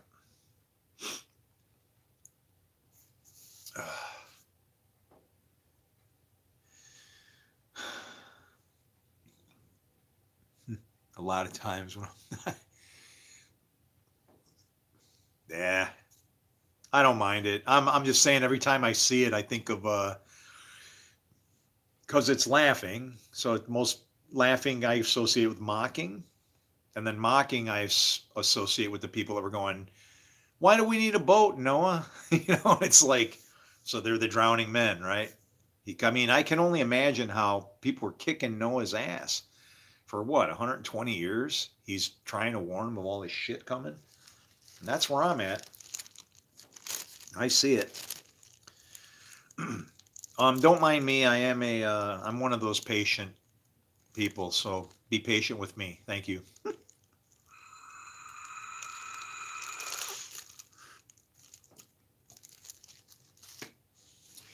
Pain sucks.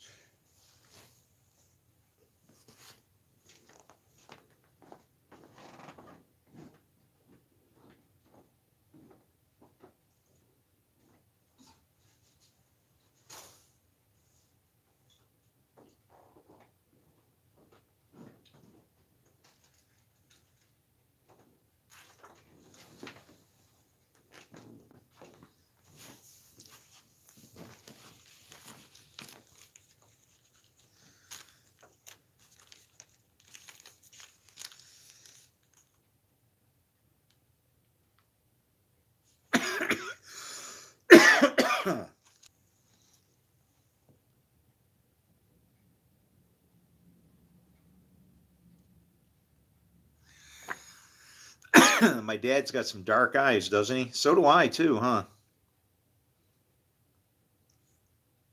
I never dark eyes, but I guess my dad has dark eyes. I guess I do too, right? Kind of weird.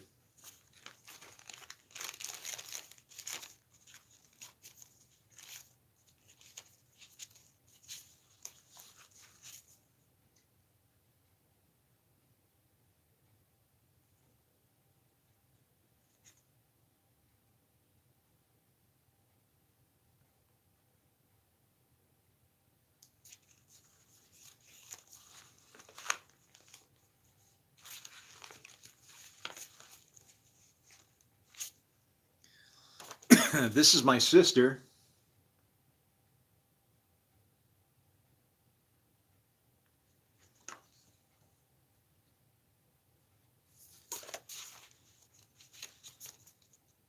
She doesn't look quite as good anymore. She's got a beard now, like me. Oh, here you go.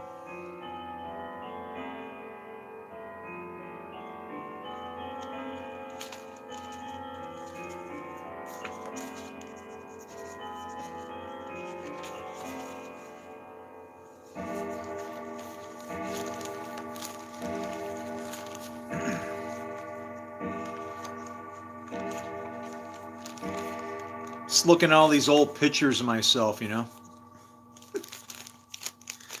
Oh, I'm sorry. Well, at least somebody laughed. I'm sorry, man. I shouldn't do that, right? That's kind of irreverent. I don't know. I get aggravated because for all my Christian life, I've felt like I hadn't been able to act like a real person. I was some kind of leper, right?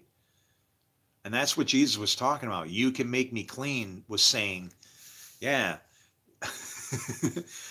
It's basically saying, you can kick my ass. You know, I can look like an outcast and a leper. Leprosy is weird how it goes on in scripture. Like I heard, I just happened to catch on to just the right stuff at the right time. Um, it's weird though, but for the past few days, I've been kind of, I don't want to say lackadaisical, but I haven't been, I for 6 years have been like clockwork, listening to scriptures, listening to what they say, writing stuff down, taking notes, doing research. Nope, that ain't this. Go to that. So, you know, a lot of time spent, right? And over the past, I don't know, 3 or 4 days, it's just been like, forget it, man. It's like I just been felt real comfortable to just go, I can't do it anymore. It's like I need a break. But I know when I'll get sucked back into it again, it's just like weird. It is beyond weird to be able to see this after what, 2 decades since what? Yeah, it'll be 20 years, and in 2027 it'll be 20 years. Huh. Wow. And definitely think a lot differently than I did when I first started. That's all I'm gonna say. Yeah, and embarrassed, maybe even at some levels. I'm gonna admit it. Yeah, complete dick. Just being honest. I'll be honest. Sorry, guys. Yeah. Look, it says 3:16. And God so loved the world that he made honest people that will admit their faults for their jacked up beliefs. You got to love family, man. Family is all you get. If you, you know, and I love my family, but it's like, we don't see things the same. So they think I'm, you know, kind of lost my beans or something, but it's, you know, oh, you are digging deep.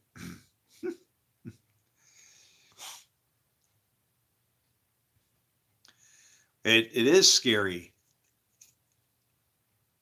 There's stuff in there that messes you up, man. There's verses that you read that just like, you know, you're like, you're over here like this, right? You're going, here, let me find something. I'll actually pick something. We'll see what it says. All right, top of the page. The 20th day of the 9th month, all the people were sitting in the square before the house of God, greatly distressed by the occasion and because of the rain. You know, and then all of a sudden you're reading this, and then all of a sudden it starts pouring outside. Like, just like, and you're like, where the hell did that come from? You know, and then, you know, you're like, literally, this is it. This has probably happened to me already, maybe a couple times, but you're like, where the hell did that come from? And then all of a sudden, boom, boom, and you're like, holy crap, and it's like, phew, and you're going, whoa, Lord, what do I need to see here? You know, and then you're going, all right. Then Ezra, the priest, stood up and said to them, you know, and so then I'll like stand up and I'll be screaming into the air, you have been unfaithful. You have married foreign women. Do you know what that means to marry foreign women?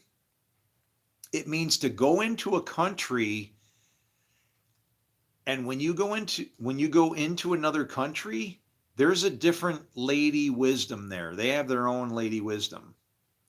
This is exactly what Netanyahu did to Gaza. If you read Judges, where Samson means sunshine, Delilah means dangling, like dangling fruit, opportunity. See, he was supposed to go to jail. And then the war started, right? Um, if you follow that all the way through, what happens to him? He knocks down the temple. And we look at that and just go, but which temple did he knock down? The Philistines. Who are the Philistines? Philistine means immigrant. Who are the immigrants? Those are the people who might come to you. So he's making himself a bad image, is what's going on. If I was his prophet and his advisor, I would have told him hell a lot, definitely some different shit to go about with this, man. I would have advised him from the Bible instead of him fucking going crazy. I mean, the guy went wild. This guy knows everything. I know. Who knows everything? You sure it's not Australia? Bad weather? Oh, I'm leaving Bible crap. All right. See you later, Gary. I love you, brother. No, you'll figure it out on your own. I don't need to. I'm not. Yeah, take off. If you don't need this, I would rather you didn't even look in here. This is the world's trouble. If you can live without this, my God will take care of you and find you. He loves you too, man. Don't worry about it. I'm here to fix this. And I understand why you're upset about it. Carry on, brother.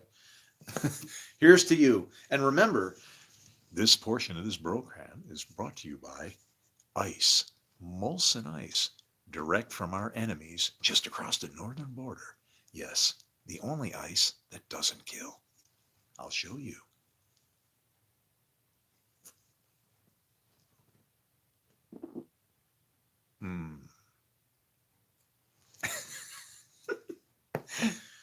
Now it'd be funny if they cut that. They do a highlight, and I don't know how in the hell they pick how they're going to do their. You too, brother. Hey, don't worry, man. I mean everything I say. I'm not being a smart ass when I run you off. Go do something else. You're saying Bible crap. I agree. And I'm trying to repair. I'm one of them people that's looking and going, what the fuck did I do? Okay. Put it like that then, if that makes you feel better. But yeah, I'll drink up, but responsibly. All right. Remember, you got 170 IQ points here. And it's like, it doesn't, I'll be honest with you. Yeah, I've hurt myself plenty of times in my younger days, but eventually you catch on. It's just like, I'm not going to feel good tomorrow if I keep going crazy tonight. So yeah, but everybody figures it out. Everybody figures it out on their own. And that's why you have skin and blood, right? But anyway, yeah, this is like, that's basically what happened though. When it talks about messing with your neighbor's wife, if you really read this in that way, you got to look back there, and we paint a pretty crappy picture of what society was like back then. I want to believe that it was probably more respectable than it is now. Because like when the Pharaoh found out that he was messing around with, Abraham with Sarah. What do you mean she's your wife? What are you doing to us? It's kind of like that guy seemed to have the respect of the God of gods, right? He had enough respect not to be jacking with somebody's old lady. I mean, that's bad, man. I put a pistol in a guy's face and he pissed in my kitchen chair. I could have dropped a hammer and he probably would have had a freaking heart attack, but I'm smart. I clear the chamber and put a snap cap in there, which is just it's like a little rubber band thing with a, and you just, that way you don't jack up the firing pin, right? And I would have made sure I didn't dump his ass, but he would have probably freaking had a heart attack right in the chair. I mean, I would have called the paramedics. I'll have to remember that. Damn, that's a pretty good freaking idea, ain't it? You scare the shit out of them. You could even like, hook them up with some caffeine in their food, some adrenaline. Yeah, let's go criminal now. You want to hear how 170 IQ points would think if I was a criminal? Oh my God, it'd be awful, man. When I first became a Christian, you want to know one of the things I did? I thought about it. I said, oh my God, the terrible things that I used to think about was capable of. And then I thought about it. I said, oh my God, I wonder if there's anybody else out there as smart as me. And it's like, now I laugh because, yeah, there's people 180, 190. There's some dude out there with 200. And it's like, oh my God, I can't even imagine anybody with that much mental horsepower, with any kind of a heart. Oh my God, I feel for you, my friend, because it sucks to be able to see a solution and not be able to motivate people to just fucking give me a chance. Call my bluff, call me fucking anything. Just don't call me late for the nuclear war, right? It's like very simple shit going on there. And there's one, I just, people, we get out here and you might think we're all okay. Man, when I get off this screen, sometimes I'm just like beat going, God, is there anything I can say or do to freaking help people? It's like, and what they don't realize is when Jesus was talking about a door and describing people pounding on a door at night for a loaf of bread, I'm in bed with my kids. It's the other way around. You guys are in bed and I'm the one guy pounding on your door going, give me some bread. But really it's the other way around. I'm trying to give you bread. Jesus' teachings are just like all jack-a-flaggled, man. It'll blow your mind. But there's a pattern to it, right? And one of the things he does, it's way cool. He knew not to get himself in trouble if he could help it by negotiating in the right way. And that's what pissed off the Pharisees so much. When he asked about John, okay, when he said, neither will I answer you, the reason there, you got to go, why wouldn't he answer? Does many people just cut that off and go, man, he just said, fuck him, I ain't answering. Sorry. He just said, screw it, right? Or whatever he said. I'm not going to answer you if you can't answer me. Well, I know why he asked him what he asked him. Because if they would have picked one or the other, oh man, if I was Jesus in sitting there, or let's say I was with Jesus standing next to him and he had taught me, and people were going to say, we knew he had been with Jesus, right? When we heard him talk, Jesus would have went, you take care of it. You give them something to eat. And I would have freaking destroyed them. Because if they would have picked John, I could have said this, right? But which is the one that they didn't say that they were worried about, right? If it was heaven, what's the big deal? Was it really an acceptance thing? Or was Jesus looking to just say, see, I win, or what? What would have really happened? Okay? The real answer is it was from both. The baptism couldn't have come from heaven unless John was willing. Right? It's actually both. If they would have picked one, either one, then he could have, he would have had a grounds to tell him something. But it's like, yeah, it's like, how do you come? Whose name do you come? It's blasting out as loud as I can, trying to go, hey, we jacked it up, help. Take it for what it is. And that's the most amazing thing about how he taught, is he knew to just not, he might have prophesied his death, but it's like when you understand what's happening here, this shit's gonna save the world, and I ain't nobody special. I ain't your Antichrist, and I don't want to be your Messiah, okay? I just want the truth to be known and this shit to stop. This book is God, exactly like it says. Somehow he knows how to finagle it. When you get in here, this is built with stumbling blocks, built all through it. You go ahead and get prideful, you'll fall into them. That's why, like I said, that's why Netanyahu is in Judges 16, right?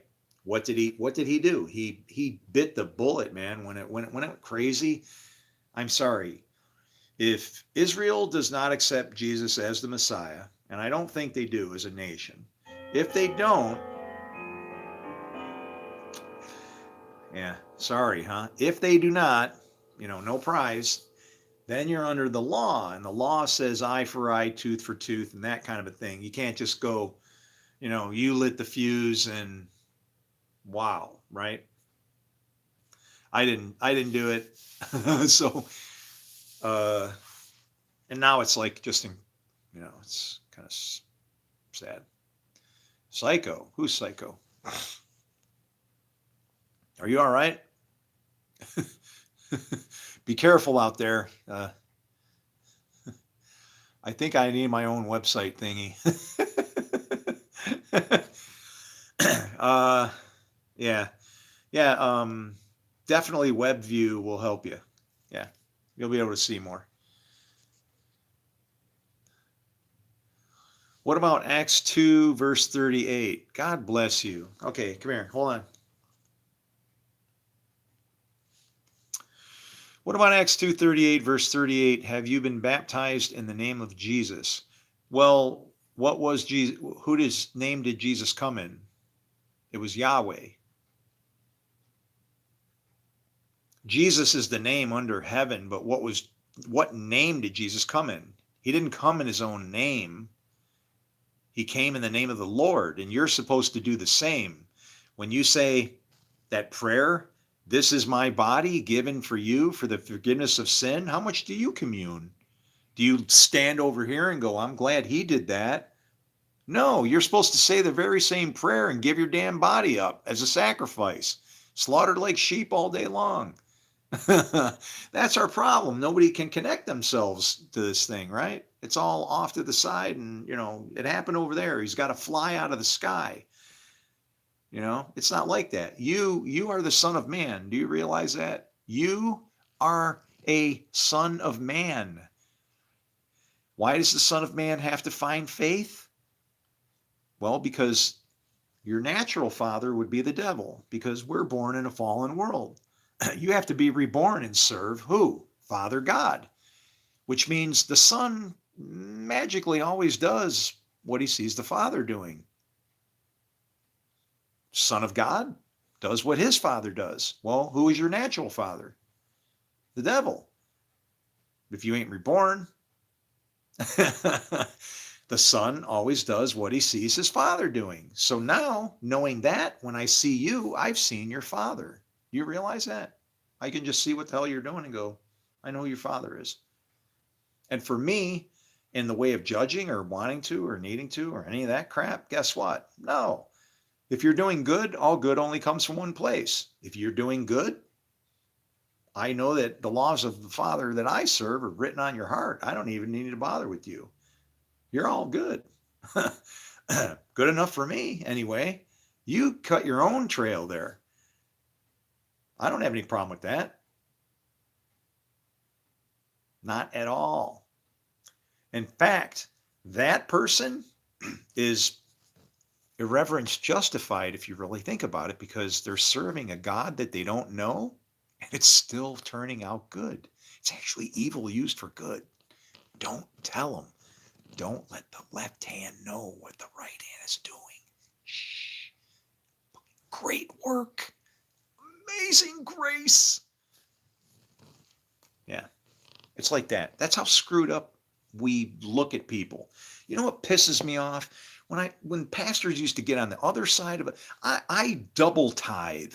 And I'm not bragging, but it's like, if I want to be double blessed, I at least should tap into the prosperity gospel and give double. And I've done that. I try to walk the freaking line, man. And to have somebody sit on the other side of a podium and go, well, we all do this and we don't give enough and we sin. And, when nobody's looking, I'm like, is that a confession out of you or some shit? Nah, that ain't me. You're pissing me off now. What the fuck are you doing up there? What are you doing when you're not there? Sorry. I'm sorry, but you got to understand, I was born in 1964. Okay? That makes me old, but more importantly, it's, the prophecy says looks like a sheep and speaks like a dragon. 1964 was the year of the dragon. Okay? But there's no deceit in my mouth, and I won't do violence.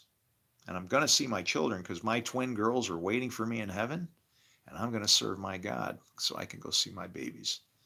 All right? I don't know who I would be in biblical story. Lot, maybe? We'll have offspring through our father. I don't know, man. But the twin thing is insane in this book. If you can't grasp that there's something happening in there, then, different nations and whatever, I don't know.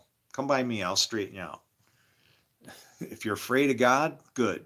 If you think I'm saying something wrong and you're afraid of God, you want to go somewhere else, good. Go away. I don't want to argue with you. I don't need to be straightened out. If you are a person who believes our God loves us and every swinging dick in this place, talk to me. And I say that like a military guy because everybody counts. Even the women got them, actually. It's all sons of God. The whole thing, all of it. Sons of God. And Jesus made you a God by the very words from his mouth, if you can believe that. If he called them gods to whom the word came. Wait. Didn't Jesus came? I don't want, can I say that? Yeah, he came. Everybody comes. It's if you went. Of course he did. And that was the point. What are you? Paul says it. Everybody says it. Jesus confirmed it, and it got him killed. Son of God. Paul shows up. Whoever, do you got the seed of God in you? Whose name do you come in? There's only one or the other. It's yours or God's. Whose name do you come? I know whose name I come in. It ain't mine. It ain't mine. You could say, and I'll just do the same shit Jesus did. Judge me by my works. Well, look at him. Oh, you don't wash your hands before you pick your nose. Whatever. It's the same shit all over again, isn't it? Same shit. It ain't going to go this time. Here's to, I don't know, man. Do you think they'll go crazy and like start pushing buttons? I don't know, man. I hope not.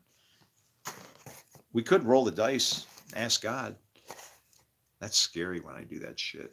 It bothers me because, I'll open the Bible and just find stuff like, I don't ask questions I don't want to know the answer to, right?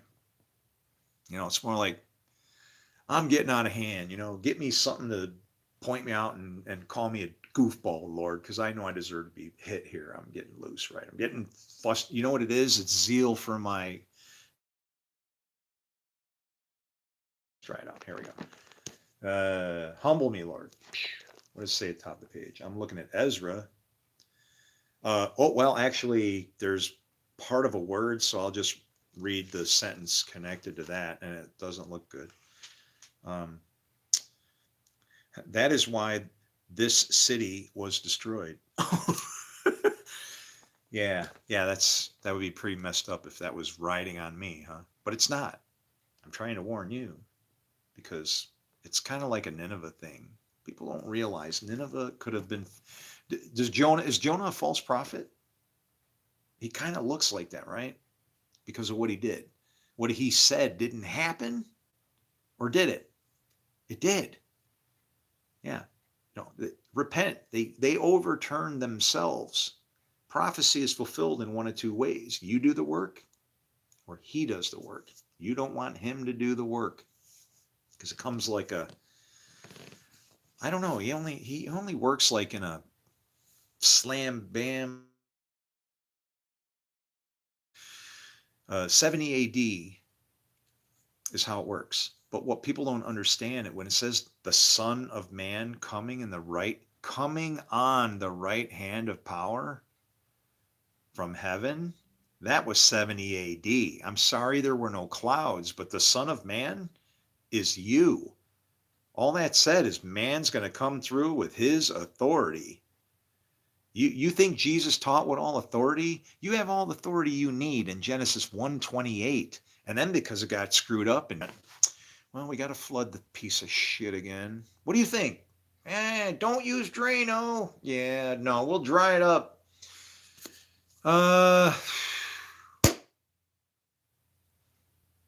Did you remember to give them power? Yeah, I told him to go and rule over to all the shit. It's all good. Did you give him the keys? What do you mean?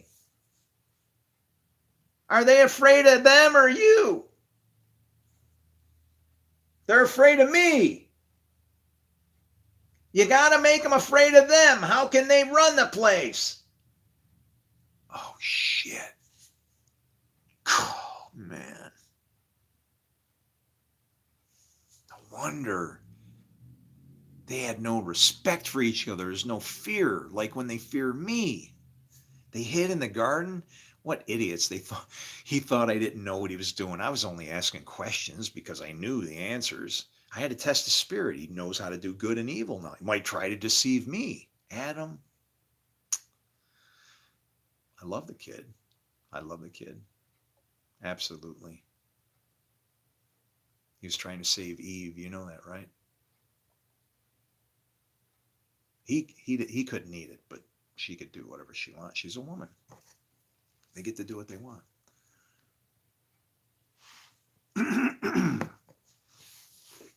If their fruit is good, it's a son. It's snatched away to heaven. We claim it. But if not, no.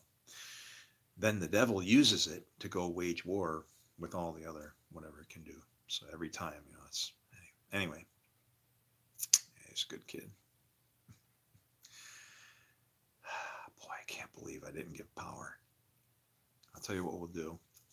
The fear and dread of you will be on everything. And you can eat what you want, everything. Just go for it. You got to get it done this time. And I know, I trust you. I love you guys. Have a good time. Half of me wants to just go and click off on the X and be like, oh my God, he thought he was God. No, but I talk to God face to face. I don't fear the God I serve because I'm not a screw up. And I'm tired. I'm just like way tired of this shit. Done. And there's something about it just to say, I don't know, there's some weird overcome everything. Those people that just like walk away from everything and just like go walking down the road or some shit. Yeah, I'm going to be one of them people. I'm not afraid at all. Like something exciting about it. And I'm not coming back to you guys.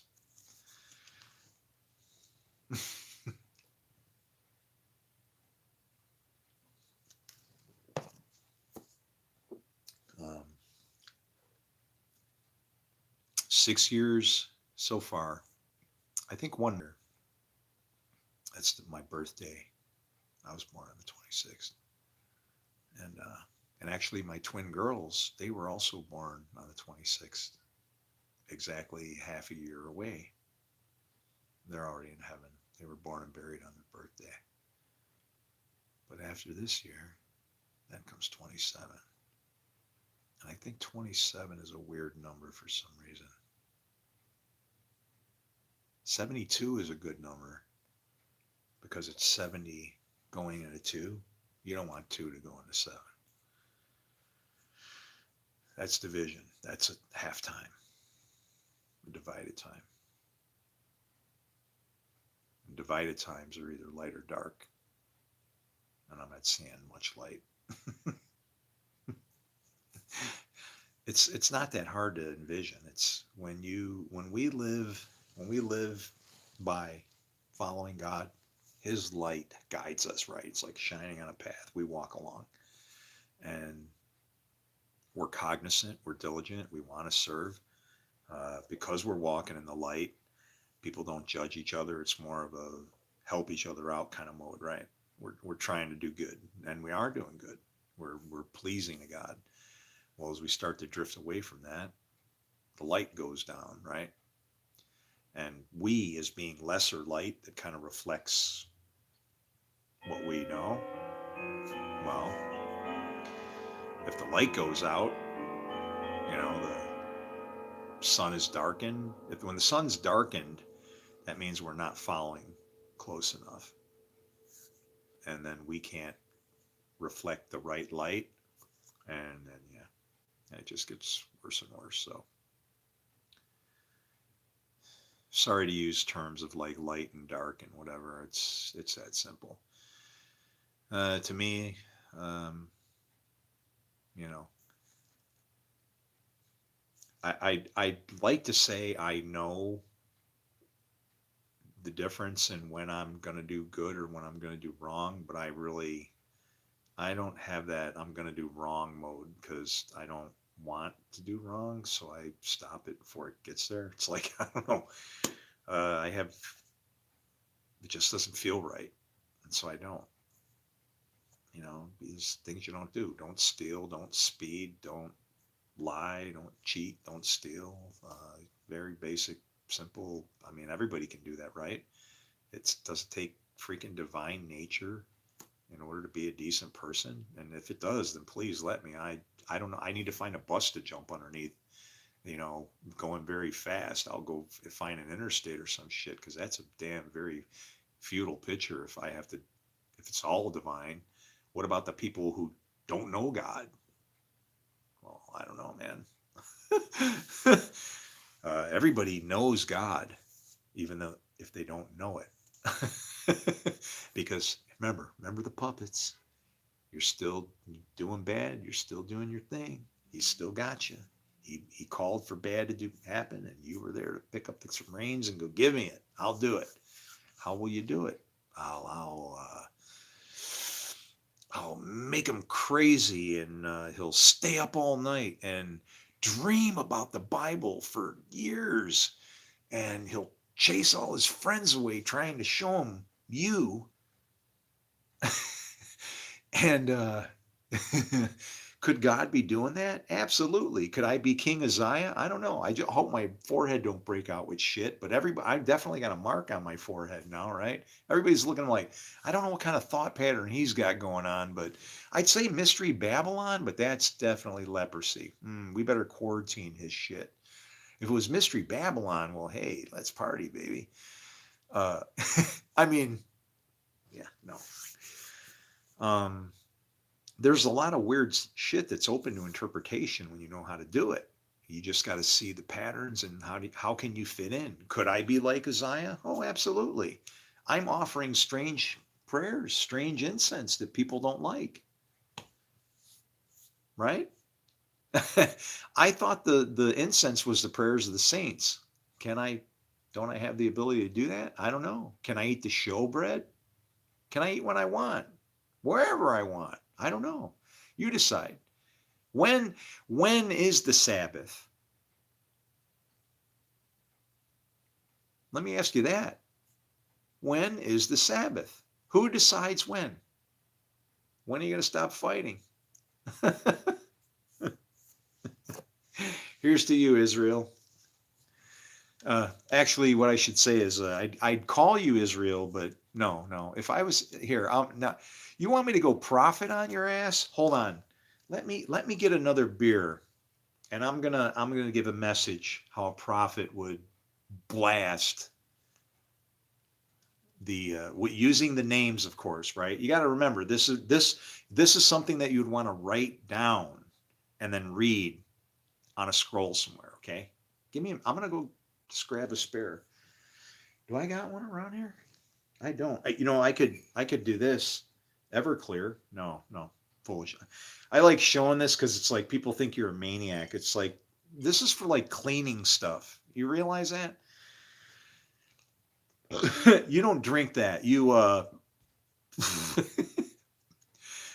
cooking in your pan with olive oil, right? And it gets along the side and then it heats up and it gets sticky, or you're using I think I'm using olive oil. I'd like to have kosher olive oil, but I can't afford it. And guess what? So who knows what kind of oil, but it's turning to plastic on the outside of my pan. And so I got to clean that crap off somehow, and degreaser seems to work. So, it's like, ay. How would he scream and yell, huh? He would do it just like this.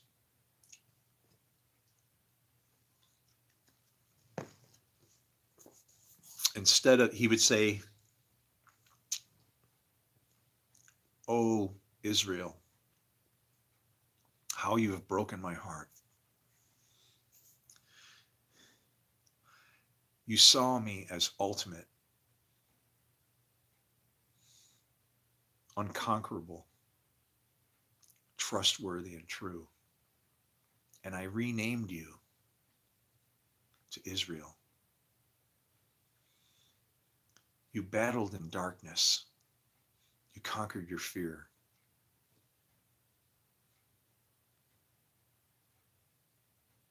You knew that the ties of family were important, and yet you feared your brother.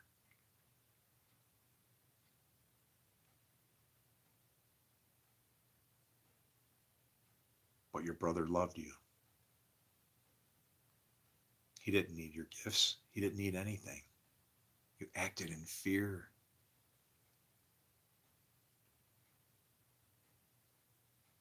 Would I not want the whole family together?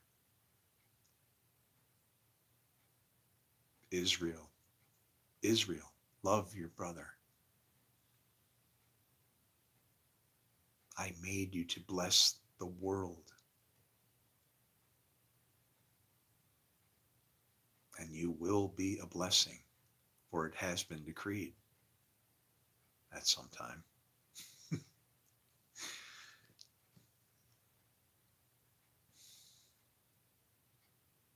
I can't keep going, man. It's like just tearing me to pieces. I want to start screaming. I want to start screaming about what's going on over there. Ay, ay, ay.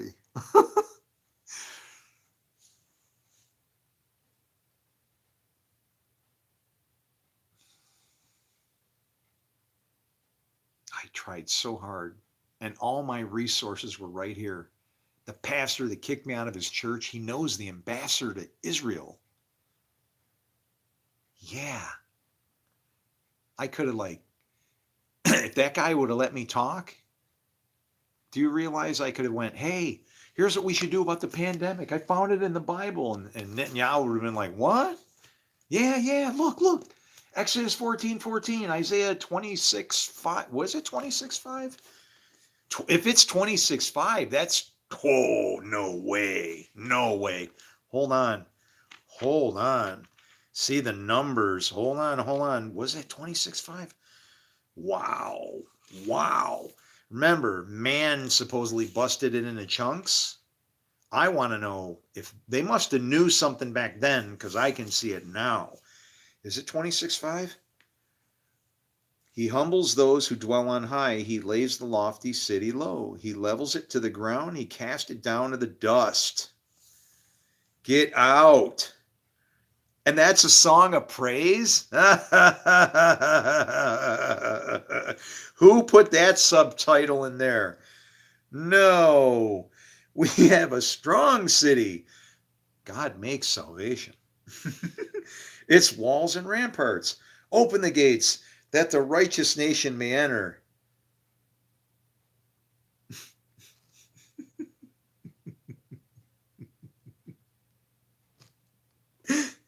You will keep in perfect peace him whose mind is steadfast. Wait, then don't enter. Because he trusts in you. Trust in the Lord forever. You want salvation? Do you know what salvation is? Remember, it's salvation by grace, right? Salvation by grace. What is grace? What is grace? Don't tell me Jesus is grace and come up with all these cliches and clicky stuff. It ain't working. All right? What is grace? What happens when your credit card company doesn't make you pay your bill? Grace, okay?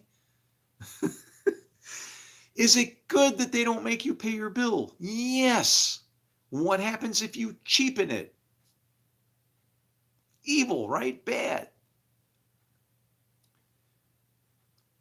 In the grand scheme of things, if you had to go tooth for tooth and eye for eye, and you had to pay your debt when it was on time, when God was the I am. In other words, His law and his presence is like immediate in structure. It's a perfection that locks everything in place. Okay? Then what? Is it okay for them to give you grace? No. Grace becomes evil because it's partiality. It's mercy. It's unjust. It's unfair wages. You earn what you get what you earn. That's the other side. Grace is like looking at enmity. Enmity says you need to pay. There's a debt back and forth. Step on your head, bite your foot. You want to know what grace says? Let's just hold hands and we'll figure it out in God's way. You leave me alone, we'll leave you alone. It's not a right, grace is not that simple, but that's what Jesus did. And he felt so strongly in it that he gave. You either respect him as Messiah, because that he was, he Son of God. I don't know, man. I don't know about all this raising from the dead thing. People didn't refute it. Was there anybody around that accepted it? Did they just keep pushing it till everybody was gone? I have no idea. I care less. I'm a computer programmer and I do things by stuff like calculators and things like if-then statements. And there's a lot of places where this God says if. And if I want to draw a map of what comes after all the ifs being taken advantage of, not followed, not obeyed, that's bullshit. Paint God into a... I'm going to tell you it ain't. I'm certain of it. Wow, he's talking boastful things. If God fails, why does he fail? If you follow his plan, it ain't God's fault. I see a damn good plan.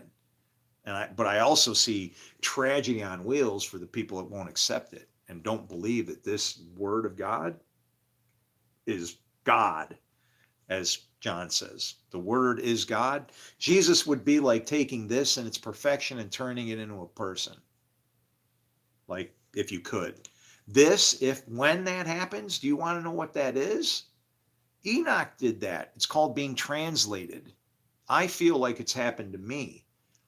All the stuff that mattered to me, talk about overcoming the earth, shit, I don't know. I wish I was never born. I feel like I'm put in the wrong place or something. It's like, I get this and understand. I can see something going on here that's like, man, are they aware or what? Hell no. And that's why I'm kicking doors in the other direction, it's a very simple thing. It's not a hard teaching.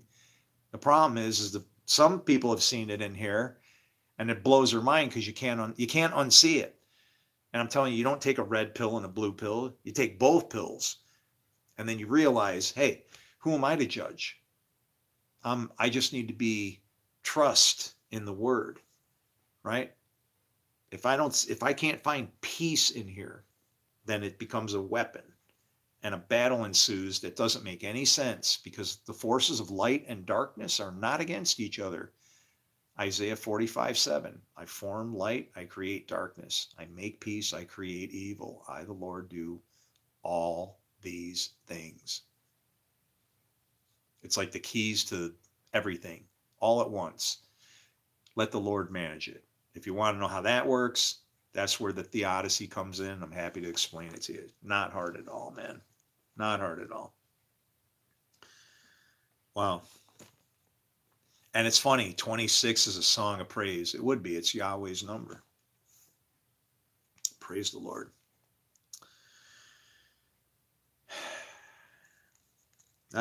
Why don't your disciples live according to the tradition of elders instead of eating their food with unclean hands? He replied, Isaiah was right when he prophesied about you, hypocrites, as is written. These people honor me with their lips, but their hearts are far from me. They worship me in vain. Their teachings are but rules taught by men. That was nice. Thank you.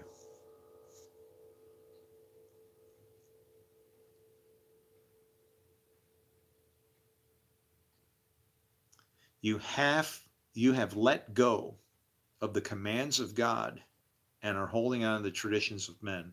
And Jesus reduces it to a 4-letter word: love. Love and know.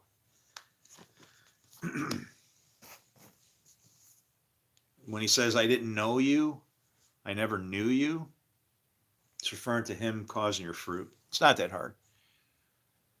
Do I have a dog? This is really old. There's probably a million comments in here. Bedtime for this disciple. Hey man, I love you, brother. Get a snappy. Go have some. Hit the fridge. Find something sweet to eat. If you eat something with carbohydrates, well, don't if you're diabetic or something, man. Don't kill yourself in the name of food. Dang, you miss everyone chat. Hell yeah, I had it locked up, man. Peanut butter and jelly sandwich. Wait a minute. Are those the ones you wrapped in plastic like you said you did? Was that you? If that, see, I shouldn't have said anything. I should have asked, but you mean like these? Here. Oh. Woo-woo. PB&J. Oh yeah, yeah.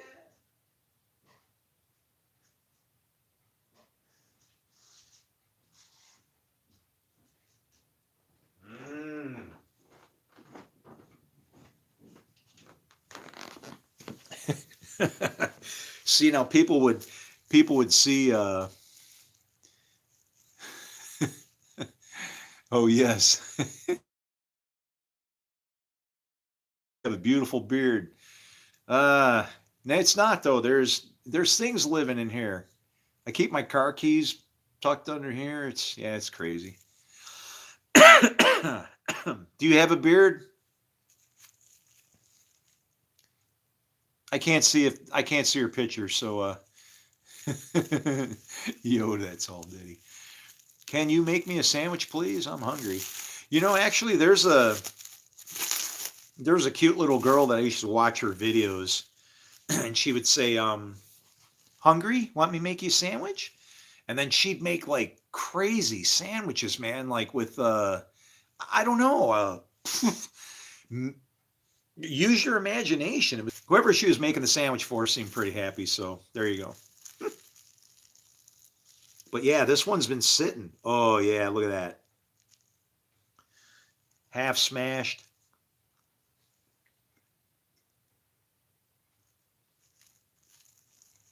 Mm-hmm. You got to do the plastic wrap, man.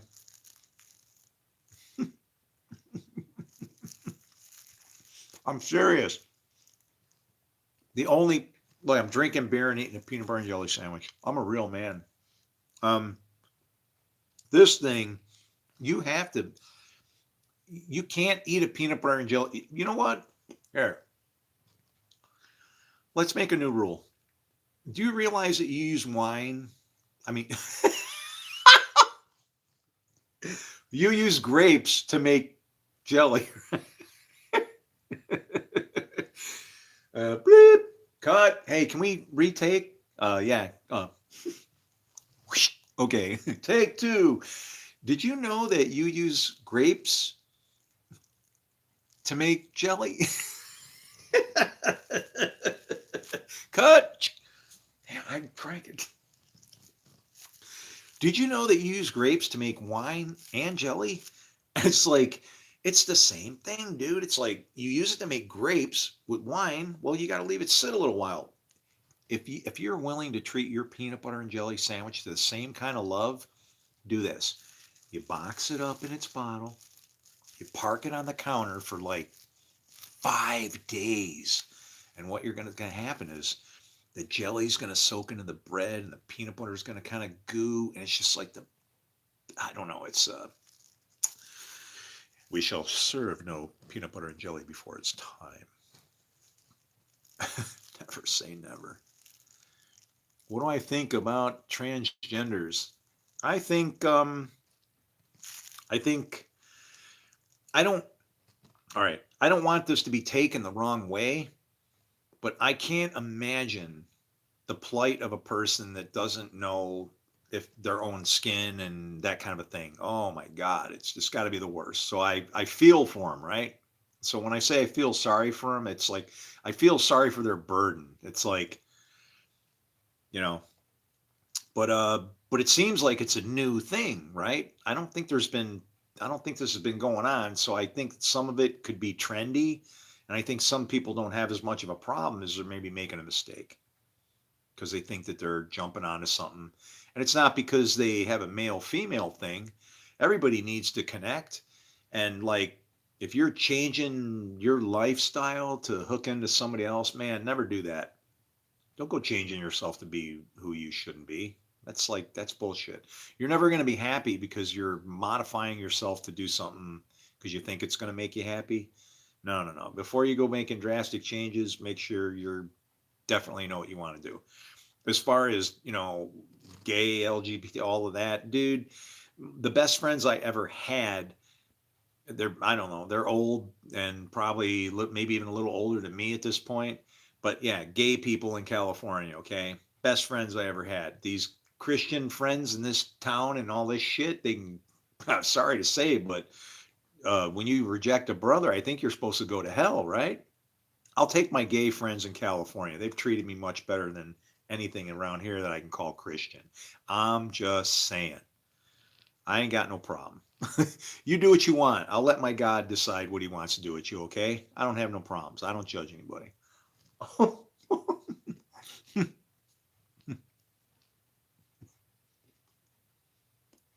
Oh, it's gotta suck. I can't freaking imagine. Well, it's a.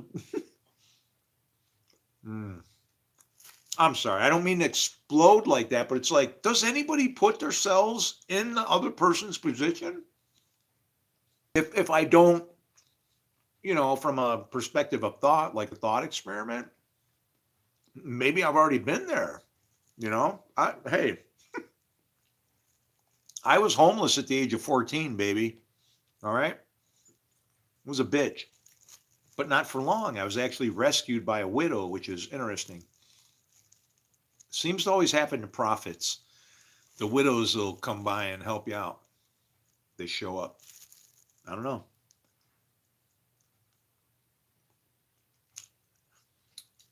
Maybe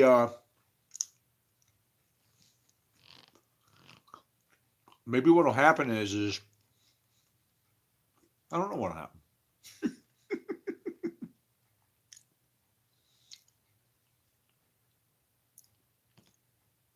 That's a lie you just made up to try to fit in? Who's that? What are you talking about? If you're talking about lies, no, there's none here. Sorry. We don't do that because every word I say could hold me accountable. So it's best to always tell the truth. I suggest you do the same. And don't go around starting fights. You never know who you might be talking to. Just saying. What?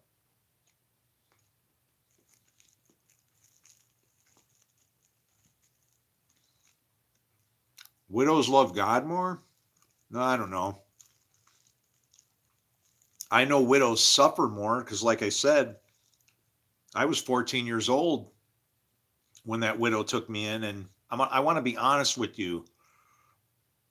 I don't know who took who in because her husband, when he died, he got hit in the forehead. I'm not kidding. This is serious. He got hit in the forehead like Goliath with a single stone. And he came home. He was riding his motorcycle, got hit in the forehead. He was in bed for 3 days, and then he died. And yeah, that lady rescued me off the street as a little kid. But I want to be honest with you. She went through a lot of hurt. She had a drinking problem and she was a wreck, man. I mean, she was really messed up. Just, it sucked. I guess as a kid, I couldn't appreciate the pain she was going through. Now as an adult, and it's like, oh man, I wish I could have done something, right? But you don't get it as a kid. It's just like, she's just drinking, whatever. You don't feel that pain because as a kid, you couldn't have been married to somebody for 25 years and then have them plucked from you like nothing, right? You got to take perspective, right? I left a company where it was my company, and I just walked away. I don't even know what the hell happened, honestly, but I was making six figures. And when I walked away, it was all based on, misunderstanding and, um,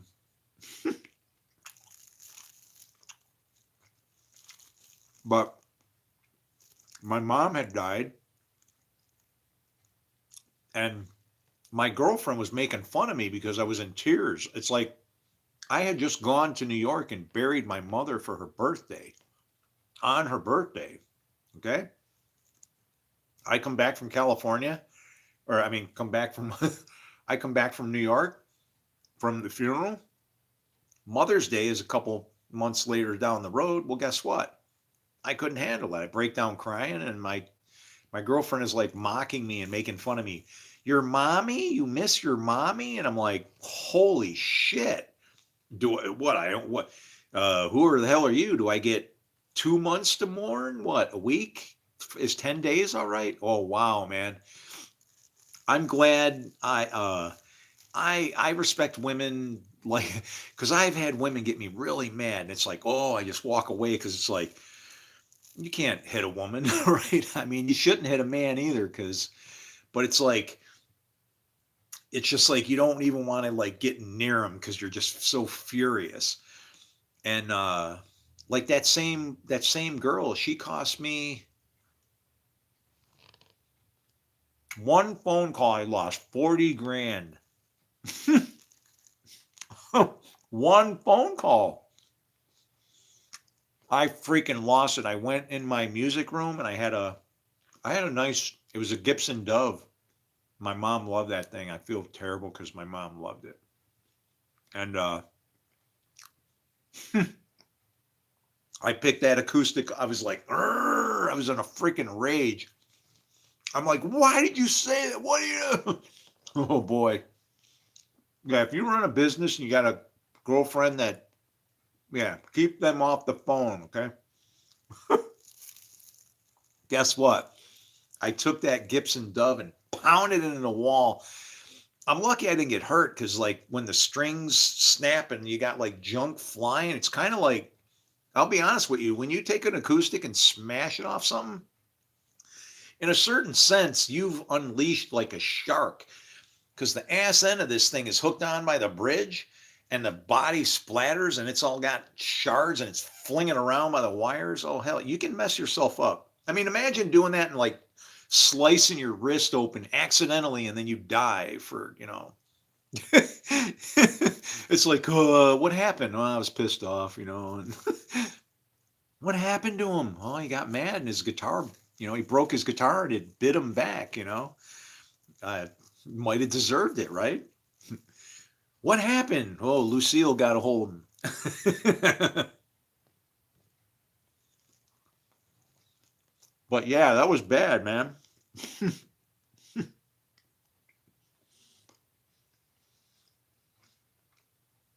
But the thing is later on, guess what happened? She called. So rubbish. What's your problem? Um, she called, and you never forget people's voice, right? And she called me on the phone. I don't know how many, it was a lot of years later. And as soon as I heard her voice, I knew exactly why she was calling. And I'm like, oh, here it comes. And I didn't rub it in her face and whatever. No, it was like I knew someday she would be able to understand from her own perspective. And I comforted her as much as I could. I said, yeah, you saw me as like a big, hard man that could never had tears because I had a big company and all this shit. And it's like, your mom is your mom. And it's like, she got it, you know?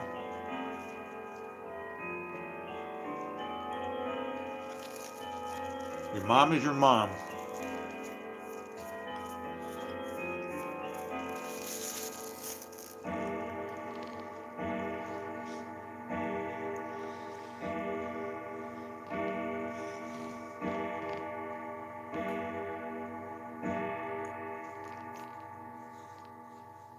That's Jesus number 8.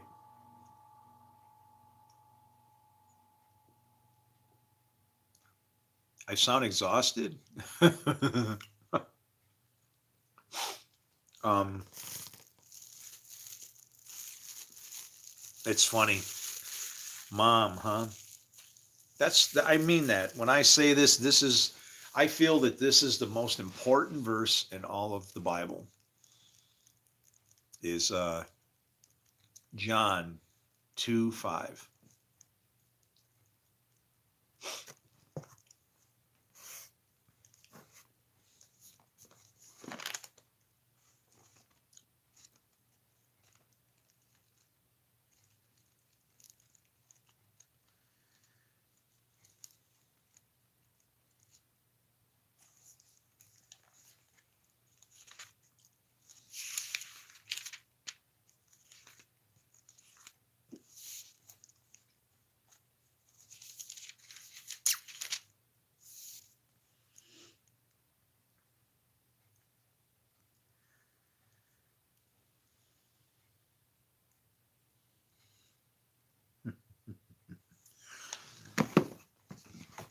Right there.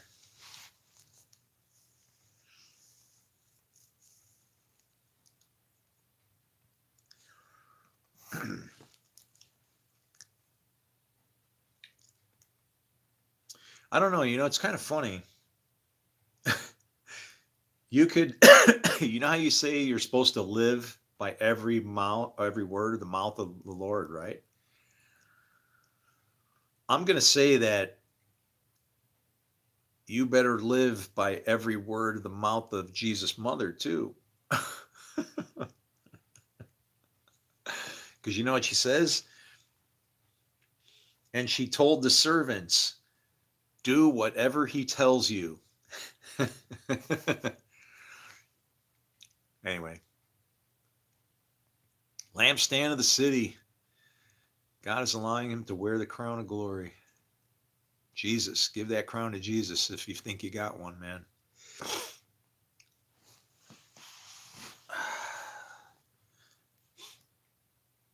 Actually, we each get a crown. Everybody gets a crown. You are a son of man. When it talks about the coming of the Son of Man, from it flashing from east to west, it's not flying out of the sky. It's talking about the different horses that you ride. The white horse is pure. You get a crown, which means you govern over your land, right? You get that. And you have a bow, which is a covenant with God. And then you go forth conquering and conquer.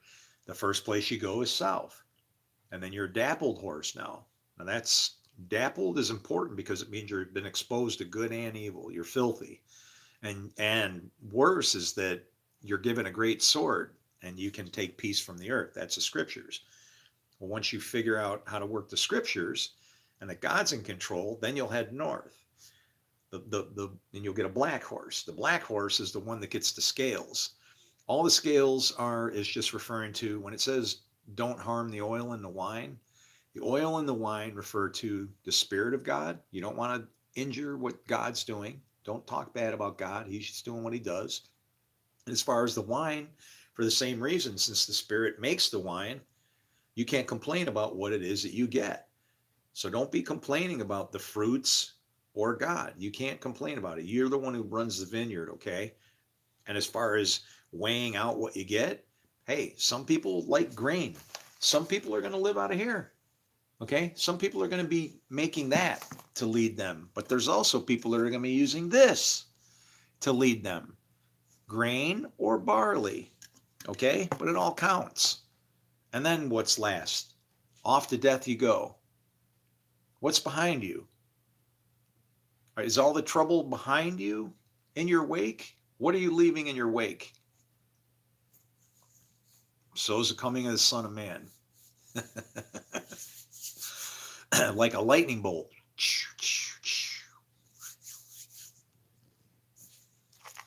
Anyway. 3 hours again. Hugs, family. Hey, you getting out of here? Take it easy. Do not get in trouble.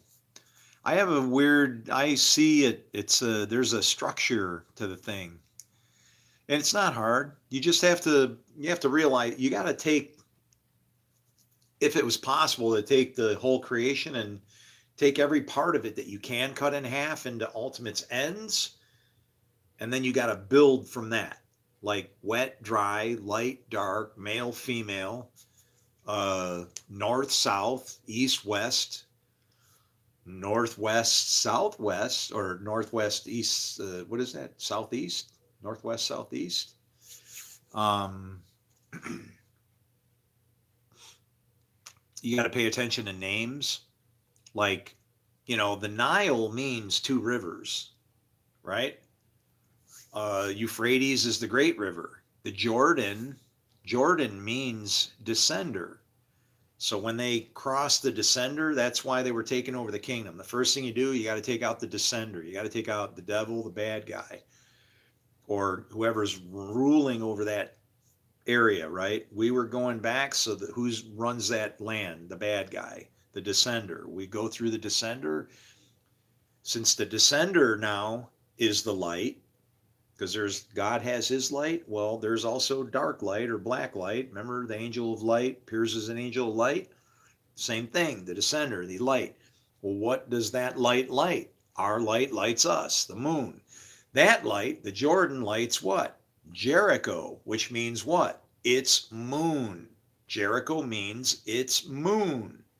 Okay? So now I got Jordan and Jericho. Once I take out the moon, the light and its moon, what results then? Ai, which means what? Heap of ruins. And that is the course that we are on right now. The sun has been darkened. The moon ain't giving its light. And what do you think is going to result? I don't know, but we got AI running. Major player in the game, guys. Open your eyes. It's all coming from scripture. It's not that hard. You just got to pay attention to the names of things, including the presidents and the people that are around. Putin means bridge, but it also means someone of the road or someone of the way. So he's either Putin could be Putin is maybe one of the ribs in the mouth of the thing, but I don't feel the ribs are that. The ribs are Islam, Christianity, and Judaism. That's what's in the mouth of the bear.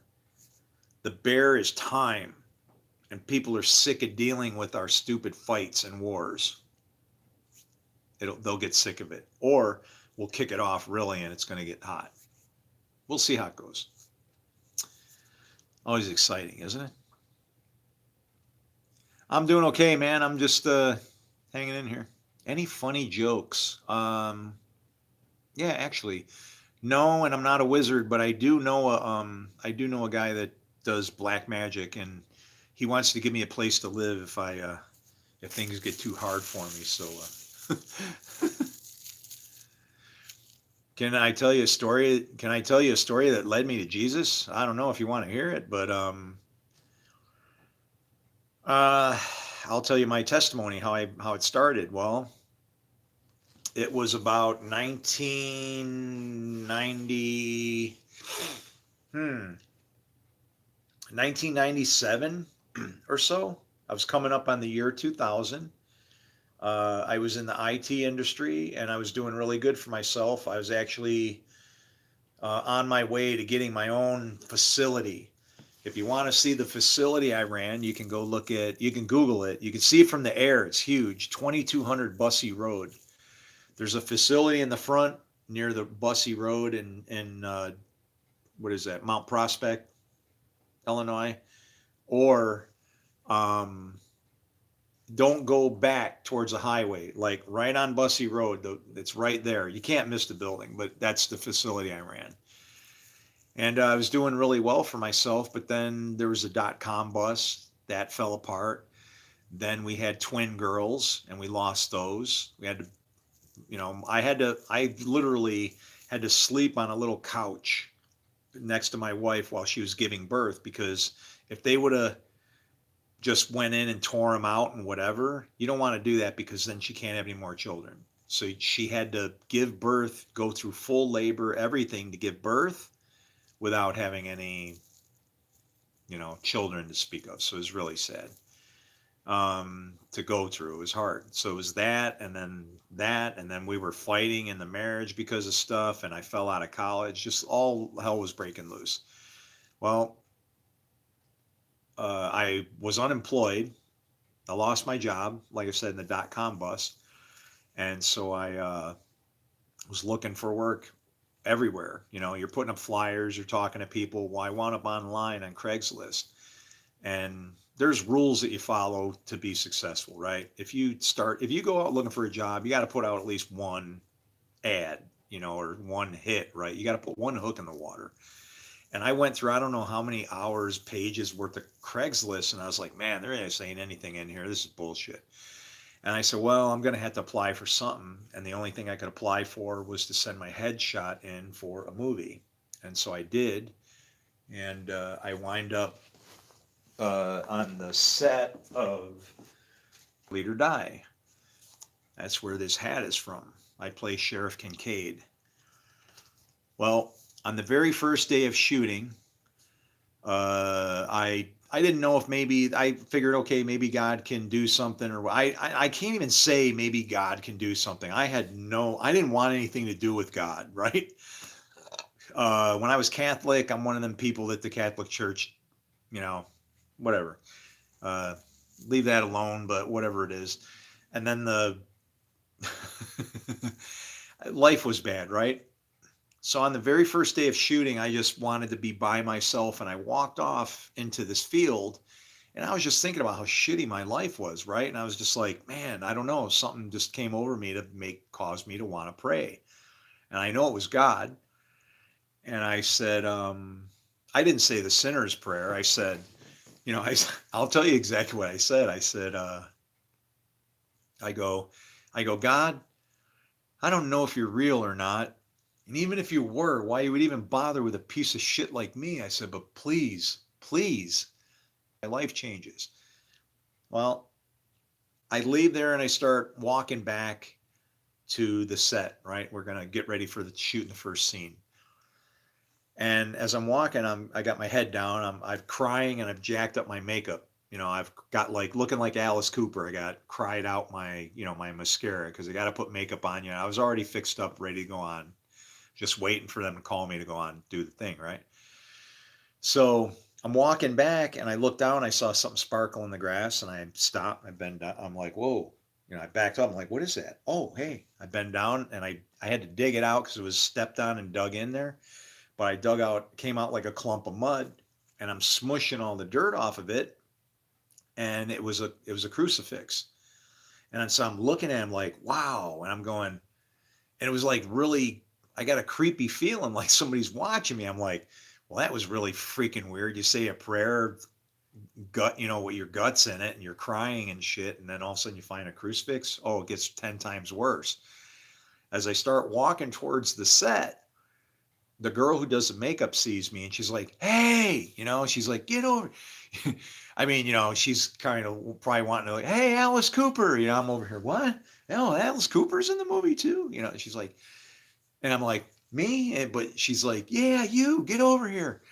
So I go over there, and she's going, what happened? And I'm like, what? And she's going, look. She holds up the mirror, and my face is all messed up from crying. I go, oh yeah. And so then now she's like trying to fix me up, and what she thinks is I'm afraid to go stick my face in a camera, right? And she's going, don't worry, they can shoot the scene 1,000,000 times. It's just a movie. And I'm like, I go, no. I go, you don't know. I go, no, I have no job. Fell out of college. My marriage is crumbling. Yeah, exactly like that. Wah, wah, wah, wah, wah. I'm eating shit here, And I says, yeah. And I go, and I went out, and I said, I prayed, and I was crying. And then I found this, when I was walking back, and I held up the cross, and she jumped off of me like I had leprosy, man. She's like, and she goes with the sign of the cross, right? She was scared shitless. And I'm going to just tell you, I said, what the F is the matter with you? I wasn't anybody to be reverent at that time, and Pratt wasn't, but I'll be honest. That's why I go, what the F's the matter with you? I was like, weird, right? I'm like, whoa. and she says, she got real quiet and white as a ghost. She was scared. She probably had to go change her panties, right? She probably peed, I'm sure, because she goes, "Do you know what day it is?" And I'm like, what are you shitting me? Yeah, my life's one tragedy to the next with no sleep in between. I go, yeah, it's Friday. She goes, it's Good Friday. And it was 9 o'clock in the morning, the ninth hour. That's how my Christian walk started. And then I got killed in a hospital uh, that was named Silver Cross. I've actually died and resurrected from the dead once, or died and however it is you want to get they gave up on resuscitating me, and I woke up on a gurney after they quit. The chick's over here cleaning up, and all of a sudden the stiff starts moving, and she screamed, My mother-in-law, she had diabetes when I met my wife. She obviously wasn't my mother-in-law before when I met my wife, and we prayed over her, and her diabetes was cured. And she was on her deathbed dying from 30 years worth of diabetes. So it's like I've seen all kinds of miracles and whatever. I know what I know. But I don't look at I don't expect anything from God. And I feel like we don't do enough, right? We put too much, we don't take enough accountability. What part of the kingdom are we supposed to have? I've deciphered so many of these things, like where it says, only the poor in spirit will see the kingdom, right? And honestly, you want to know what that ties to? That ties to where Jesus is talking about cleaning the temple. Because Jesus says we clean out one spirit and 7 more move in, right? Well, it isn't I clean out one evil spirit and 7 evil spirits move in. No, Jesus always taught left and right. He's cleaning out one evil spirit, and then what? Righteousness. God's 7 spirits move in, and what did he say? Now the place is worse than before. Why? Because of all the pride, and I'm all bent out of. That's why Jesus got taken into the desert to be tempted. Because after he was what? After he got the 7 spirits filled with the Holy Spirit, now the devil's going to go, ooh, can I grab this self-righteous guy who isn't, that's the problem. See, God is one of 2 ways. He's either judging or he's got grace. Grace and enmity are the very same thing. They sit in between good and dark, good and evil, light and dark. And depending on the kind of person you are, you either tie these 2 untiable things together, or you see a battle and a war between light and dark and good and evil. It's that damn simple. It's that simple. Stay away from sugar. Fast for 3 days. Who is that? Is that Michael? You're always in here with the diet stuff, man. Stay away from sugar, bitter foods, and refrigerate your rice and bread. Oh, refrigerate the rice? You mean like I don't put my bread in the refrigerator, and it's weird. My bread doesn't go stale. I got bread around here that's from, when was that? September 29th. It's September, October, November, December, January. This stuff is almost 4 months old. I'd eat it right now. I mean, I'm going to throw it in the toaster. I mean, I guess I could eat a chunk of it to prove it, but I'm not afraid of it. It's just sitting there, and it feels fresh. I don't open it up because I don't want it to dry it out. I want the, whatever's in there to be okay, but it ain't fuzzing out or getting weird or anything. I don't get it, but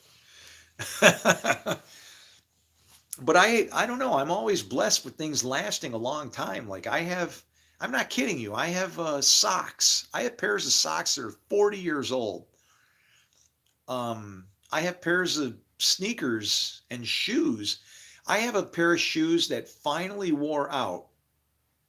Actually, they wore out in 2025, and they were from 1995. So they would have been 95, 2005, 2015, 30 years old, a single pair of shoes. And I wore them all the time. And they're beat, man. They are fried. And I loved them so much. I think after I had them, I don't know how long I had them, but not long. Here, where is this thing?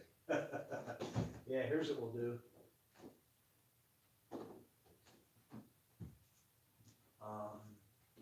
Where are you at? Okay, yeah. All right, so you're gonna find this funny, but when I like something, I always buy spares. So this shoe, okay, flaps and you can get underneath there. Oh, it's 10 times worse. It's cracked on this side and actually does this. Okay?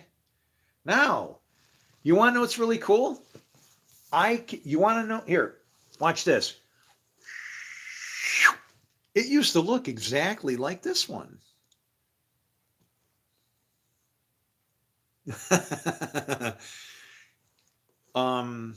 When I find something that I like,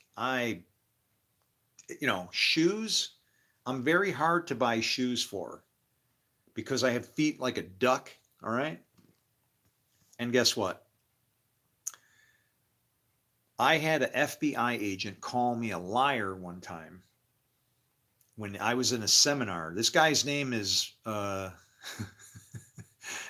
J. Warner Wallace, and he writes books. He's got a book called The Cold Case for Christianity. And I took my wife to a seminar, proud, and we're getting ready, Actually, she wasn't my wife. Oh, no, she was just my girlfriend then. Damn, I took her to a seminar, and he's going, we don't do enough. We don't help people, blah, blah, blah. And I remembered specifically a time when I walked out of a church with no shoes on my feet because somebody was talking about sharing your souls. And I was like, I felt compelled to you know what God said to me? I felt in my heart, I gave my son to you and you're going to withhold a pair of shoes from me. And I'm like, no, I won't. And I gave my shoes. I had to leave the church and barefooted and go to a department store and go get some shoes. And you know what? I could not replace those shoes. They still were the best fitting shoes I ever had. But this is the other one. I'm going to start a new walk. Okay. I'm going to start a new one.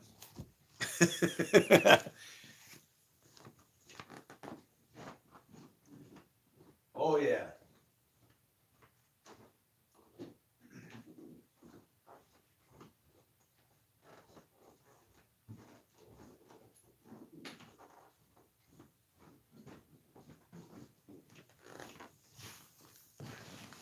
Oh, and sir, can I wash your feet? Yeah. Okay. Yeah. All right. Yeah. I just wanted to let you know we also have them in brown. Do you like brown? Yeah. Yeah. We can do brown too.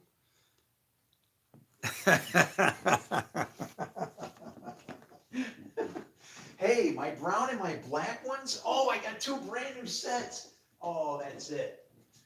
Guess what?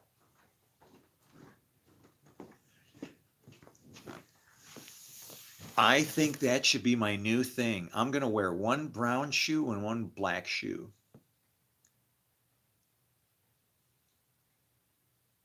Which one should I wear on which foot? Eat raw garlic. Oh, I love garlic. Are you kidding me? You want to know one of the best things ever? If you like garlic, get those little crackers, and you got to get some good butter crackers like Ritz, or you got to get Ritz. That's the only crackers that'll work. Ritz, or Ritz. But use Ritz with a little bit of butter, and you slice the garlic really, really thin. Oh my God, you can eat 1 million of those. And it's really good for you. Garlic is really tasty, and it's good for you. It's lowers your blood pressure, cleans you out, detoxes you. There's a lot of food that you can eat that will keep you healthy. I mean, I'm sorry, but we eat garbage. And in some cases it's not as easily detectable as a problem as you might think. And I'll give you an example.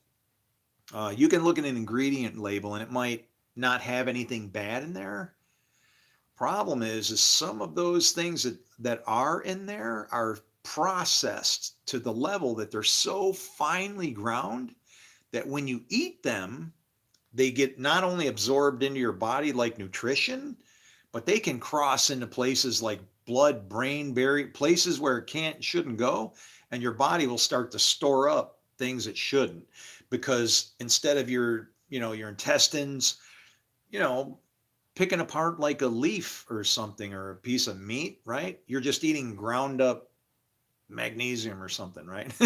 It's just ground up so fine that it can literally get through through your vascular system and start to, wreak havoc.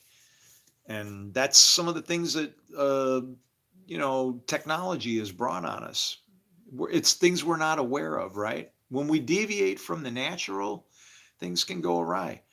Even the United States food pyramid was an example of that. It's like it's terrible diet plan. It's awful.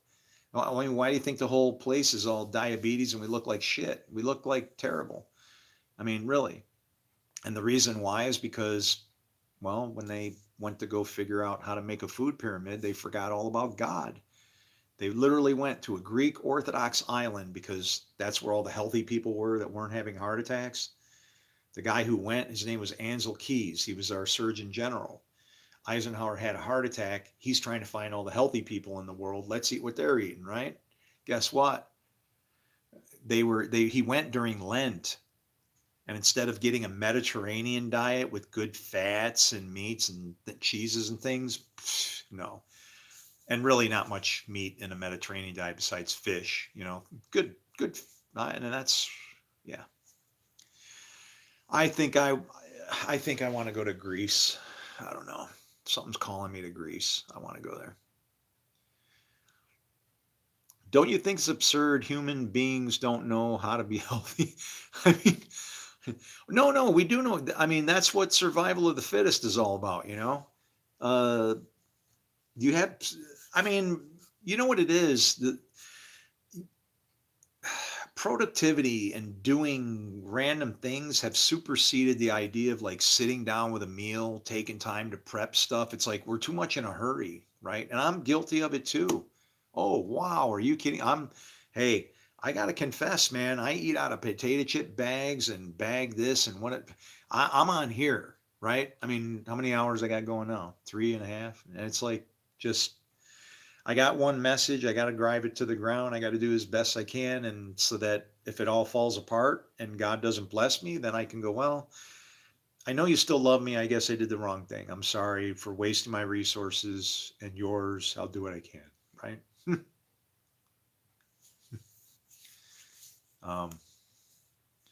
We were brainwashed to eat 3 times a day. Yeah, I eat when I'm hungry, and I want to be honest with you. I don't eat. 3 times or when I eat when I'm hungry, and because of that, and plus with the things I eat and the way I recycle, I'm not exaggerating. I have had the same, because food that can be eaten, I eat it. If it can be composted, it gets composted. If it's something that's weird that can't, that shouldn't go in the garbage or something, then that kind of goes in its own trash and nasty, weird meats, skins, things that you just got to get rid of. That's got to get out of the house. But otherwise, paper, scraps, breadcrumbs, dry, peels and stuff like that, if it doesn't go into the thing, hey, you just set it in there, it dries out, it doesn't get funky. And I've got like a half a bag of trash for 4 months. I don't generate a lot of trash. My footprint is very limited. I don't need to do anything. I don't know. We make too much, I don't know. I don't know what the hell the system they had was, but it was based around commerce, and the more money and things we can do, the better it is. And I think I'd rather sit on a porch with somebody somewhere and, have a drink while the robots are out farming my field for me and just talk about maybe fishing or something chill, right? I don't know.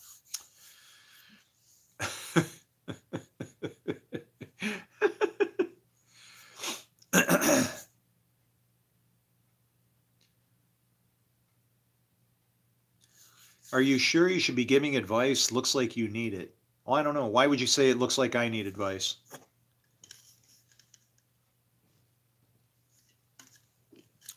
Think of your answer. I'll be right back. I'm going to grab a beer.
Should you be giving advice? I don't know. Give me advice. I got beer and a peanut butter jelly sandwich and milk too. Yeah, man. Gotta have it all. Ugh. Anyway. Drink beer and bacon. No. You know what's really good is of course, if this goes against anything in your country or religion, or this is going to get you in trouble, then don't mess with bacon. Okay, just saying. But otherwise, a bacon milkshake is like the most incredible thing. Scary, but it's like one of the most wonderful things I think I've ever tried. Besides, probably like dog meat. The dog meat I ate in Korea was like awesome. Sorry, was very good. I know because I spent. Well, I there was a guy with a little cart and little flags and a little thing, and he was selling it and cooking it, and I kept cooking it, and I was eating it as fast as he could make it on these little sticks, and finally he left, and he was happy because I bought it all. He was gone. No more, God, no more. Okay, and he was like, I don't know what song he was whistling, but he was pretty damn happy.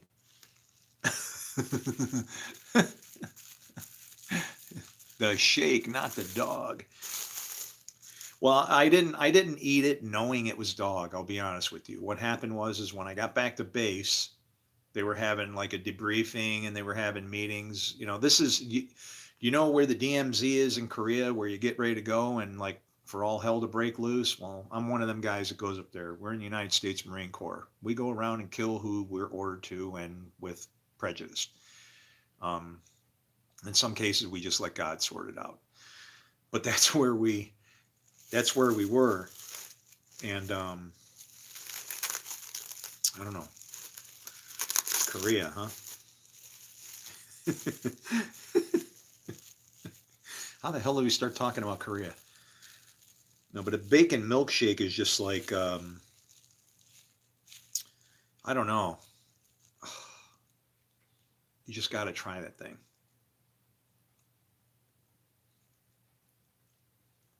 Mm.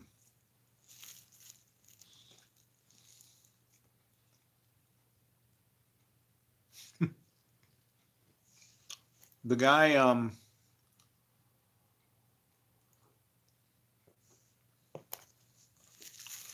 nothing conspicuous, right? You didn't know. Anyway, we get back to base, and they're doing a briefing. And I want to tell you something. Them freaking honchos in Korea, You think the honchos in Japan are bad? Wow, man. There was this one stretch.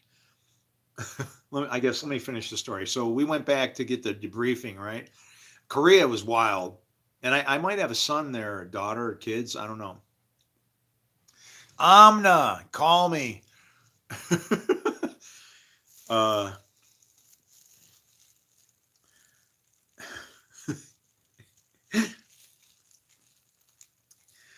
but we got back, and during the meeting, the gunny mentions it, don't eat from the carts with the this or that because that's dog meat. And I was like, what? And I mean, some people would have been like, running to go whatever. And I was like, the guy's a vendor. Other people are selling it and eating it. It didn't taste bad. Hopefully, I'm not going to get rabies, but like it tasted okay. I'd be a hypocrite and a liar if I said otherwise, I forced to eat it again. I wouldn't think twice. Just well cooked. I'm all good.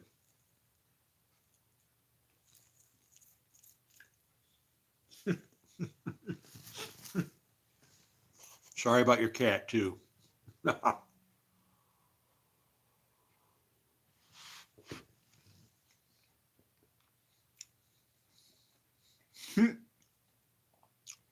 Your second infantry? Get out of there. Oh, my God.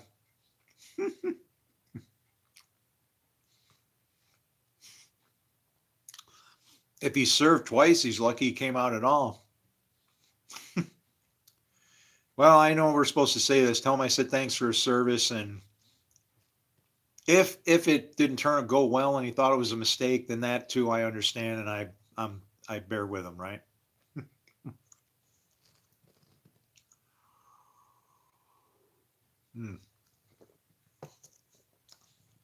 Nobody I know. I don't know if I'm supposed to know that name, but nobody I know by that name.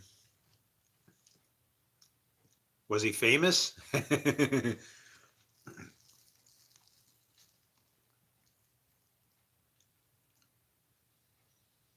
He retired and worked. Oh, wow. Really? Could he pass it on to you or anything? I mean, can you take advantage of it because he didn't? Or, I mean, that doesn't seem fair. I mean, if he was a lifer, man, that's, he sacrificed a lot for that, right? Oh, wow. That's kind of sad.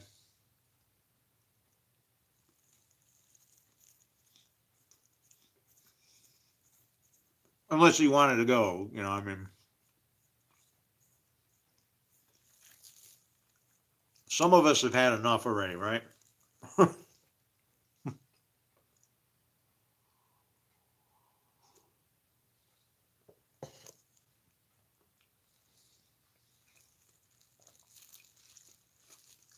Good man.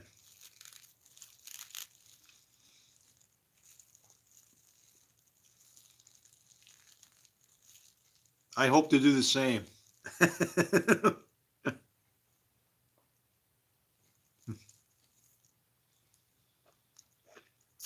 Hmm.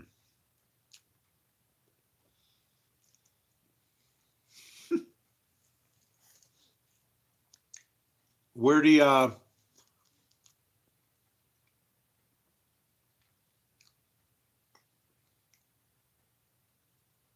what do you wind up coming down with cancer or something, or?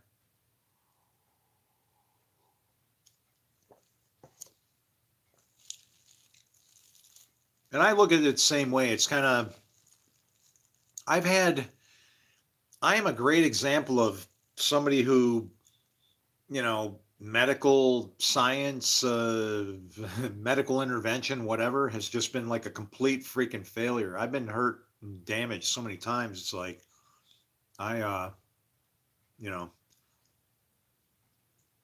mean,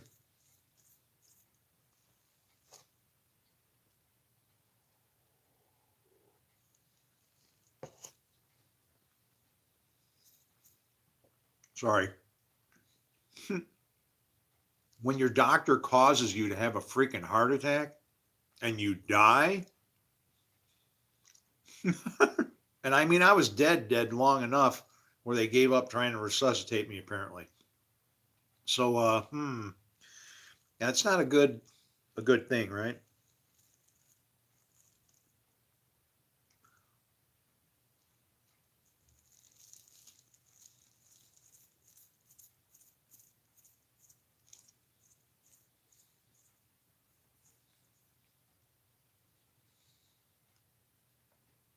Hmm.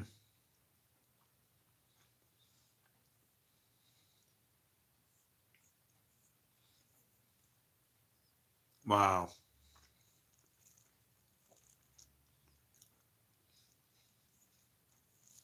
Was it sneaky? Was it sneaky? Did it creep up on him?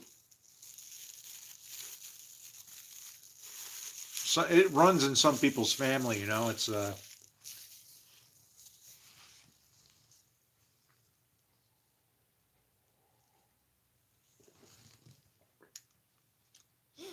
my family,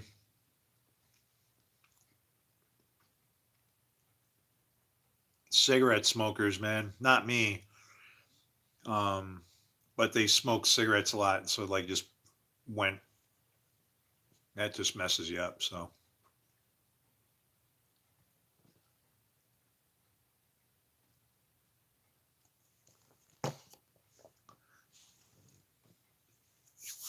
and it was weird because even people in the oh, he already had 2 heart attacks. Oh wow.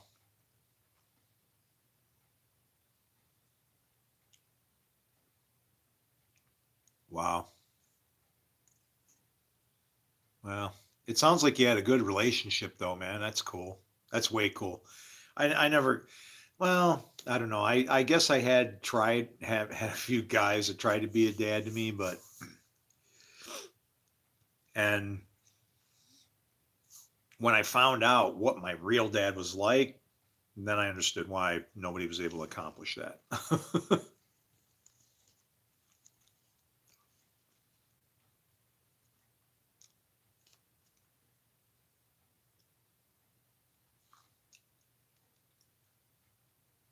Hmm.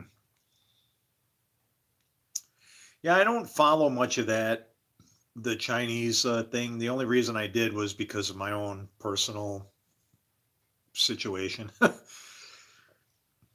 It's like I can't get away from fitting into the wrong role somehow, right? What do I do?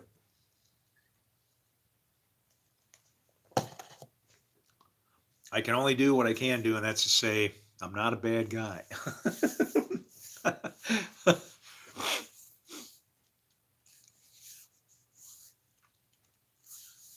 Hmm.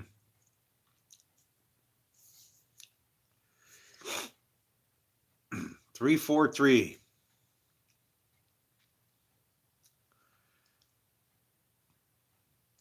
Uh, well, that hit the spot. Now I feel like I want to take a nap. Ugh.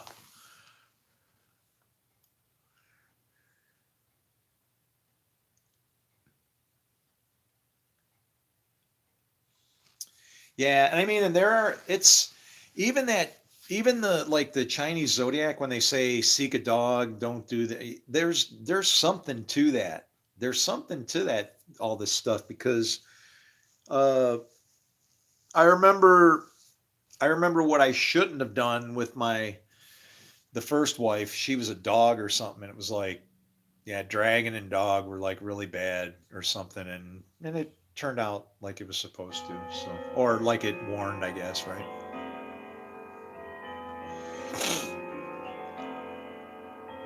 Mm. Oh. Anyway, I'm gonna have to cut off, man. I know I usually go for hours and hours, but my back is just it's feeling really sore here. Um, I didn't pick anything up. Maybe I did. Oh yeah, I guess I did pick up some. I picked up a big heavy bag of dog food for my buddy. It was only 50 pounds, so it shouldn't have been stressed me out that much. But anyway, I will. try to get back on here. Maybe I'll come up with some kind of a teaching or something. I'll go over some of my, like I said, I got a little electronic devices I make notes to myself with on things that I figure out, and I got like thousands of little entries where it's like somebody will say something, hey, think of this like this, that like that, what about this like this? And I'm not destroying scripture, it's a different perspective. Like, well, have you ever looked at it like this? And once you start to practice doing that, oh yeah, the whole thing unravels, and you're going, well, you'll be freaked out like me, I guess. What happened? I think we broke something. Oh God, we're doomed. No one, you know what it is? No, not even that. You'll go, no wonder. Wow, that's what it is. You'll be like, now I see what happened. And it's just a perspective. It's a very, if I had to say that the living word, it is. It depends, and it depends on how you want to let it or help you to live. And it will get you. It will get you if you try to take advantage of it. It will come after you in bad ways. Let's see, real quick. Wait. Oh, back. Let's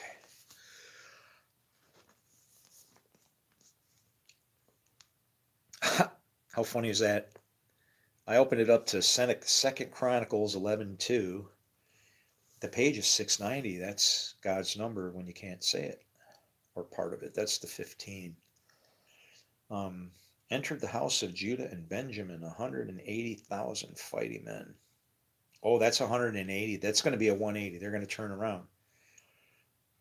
There's going to be a flip here. To make war against Israel and to regain the kingdom for Rehoboam.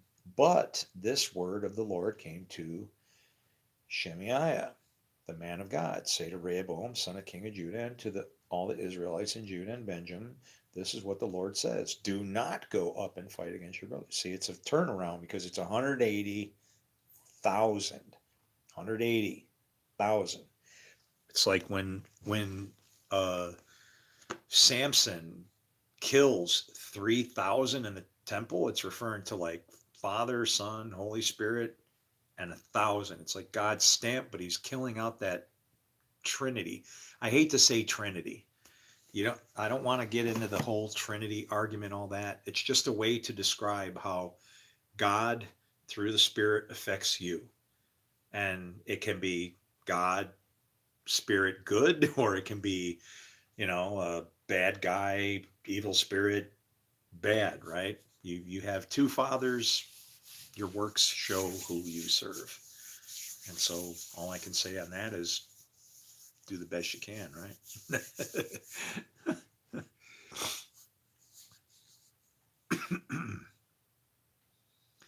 Yeah, I mean, the Trinity is just a way to explain it. It's not, it's Father, Son, Holy Spirit is, when they three distinct persons of the Trinity, they've made too much of a big deal about it. It's just like you're looking at like a math equation, right? Where good, motivator, result, just God, Spirit, Son, master, Spirit, fruit, right? And it just works that way. And you got two Trinities actually, and that's the Star of David. But I'm going on a 3-day fast starting midnight tonight, and I shall be in constant prayer. Oh man, I pray, you know what? I hope it's like easy for you and you go, hey, why not go for 7, right? But yeah, you'll feel good. It's good for your body, and you will, it helps you out. It's good for your immune system, really good for your immune system to go on a fast. That's actually why, when you get a cold and you nothing tastes good, and when you start to feel like you should eat again, then you eat and your body will just like attack that thing and knock it out. So it's like when people are trying to fill you with chicken soup and whatever, it might not be the case. Sometimes you're better off just to back off and fast. But yeah, me, what happens to me is, it seems like I just need to be strong, and then my gut will twist up enough where I hunger, and then it kind of gets to where your stomach, you get not cramping, but you're not hungry because you just got a little bother in there, and then that goes away, and then you're not hungry, and then you just, as long as you don't feed yourself, you can go for a good ways like that. And then at some point, even your body will kick into ketosis, and you'll start burning, fat that you got, and then like suddenly you got energy coming out of nowhere. You got to cross that boundary though. And if you fast every once in a while, what will happen is your body will actually start to learn to transition from, you know, in and out of ketosis, where then your body, I was, and probably still am for the most part, what I call dual fuel. I can eat carbs, I can eat fat. My body just doesn't care, and I can, you know. But anyway.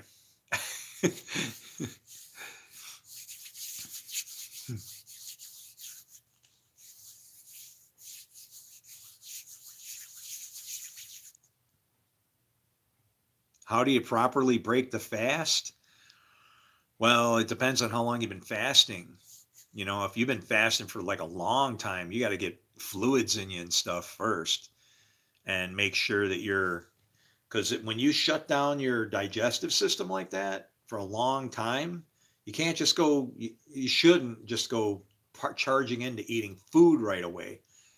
You want to make sure that everything is still functioning. So liquids and soft, mellow stuff first. You don't want to go too crazy all at once. Yeah, because you might wind up, with some kind of strange constipation, blockage.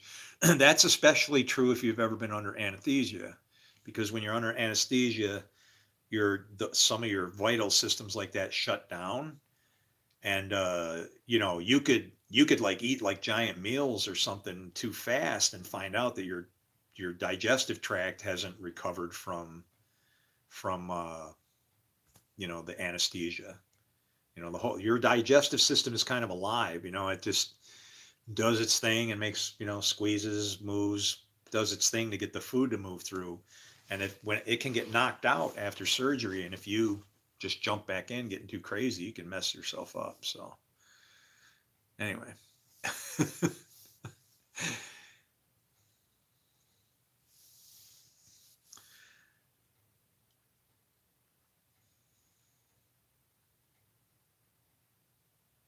Hmm.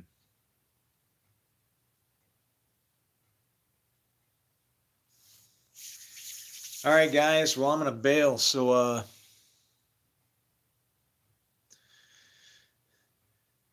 turmeric and ginger, huh? And how do you take those? How would you take turmeric and ginger? Can you use like just powders? I think I have some turmeric because I used to take it because it's good for your liver. Yes. Weird question, but yeah, yeah. They already got me. I mean, I'm very glad that I am, because like if somebody told me that I had to do that later on in life, I'd be like, nah, never mind. I don't need to be Jewish or whatever. uh, yeah. See, I don't have any. Yeah. You're talking to the poor guy, remember? You know how much ginger is? It's pretty expensive, actually. So, but anyways, I'm gonna get out of here, guys. I love you much, and I hope that God blesses you and keeps you safe wherever you are. Um, we when it says things like it's written in Scripture, and it says that we will be blessed in the abundance of Christ, right? What people need to realize is that's within us. If you can be a blessing, we're too much on the defensive, and you can't let your guard down. When you see somebody that's beat up or struggling or something, that's opportunity to love somebody. So I guess I would just challenge you and charge you to do that. And I don't know. keep your head up, right?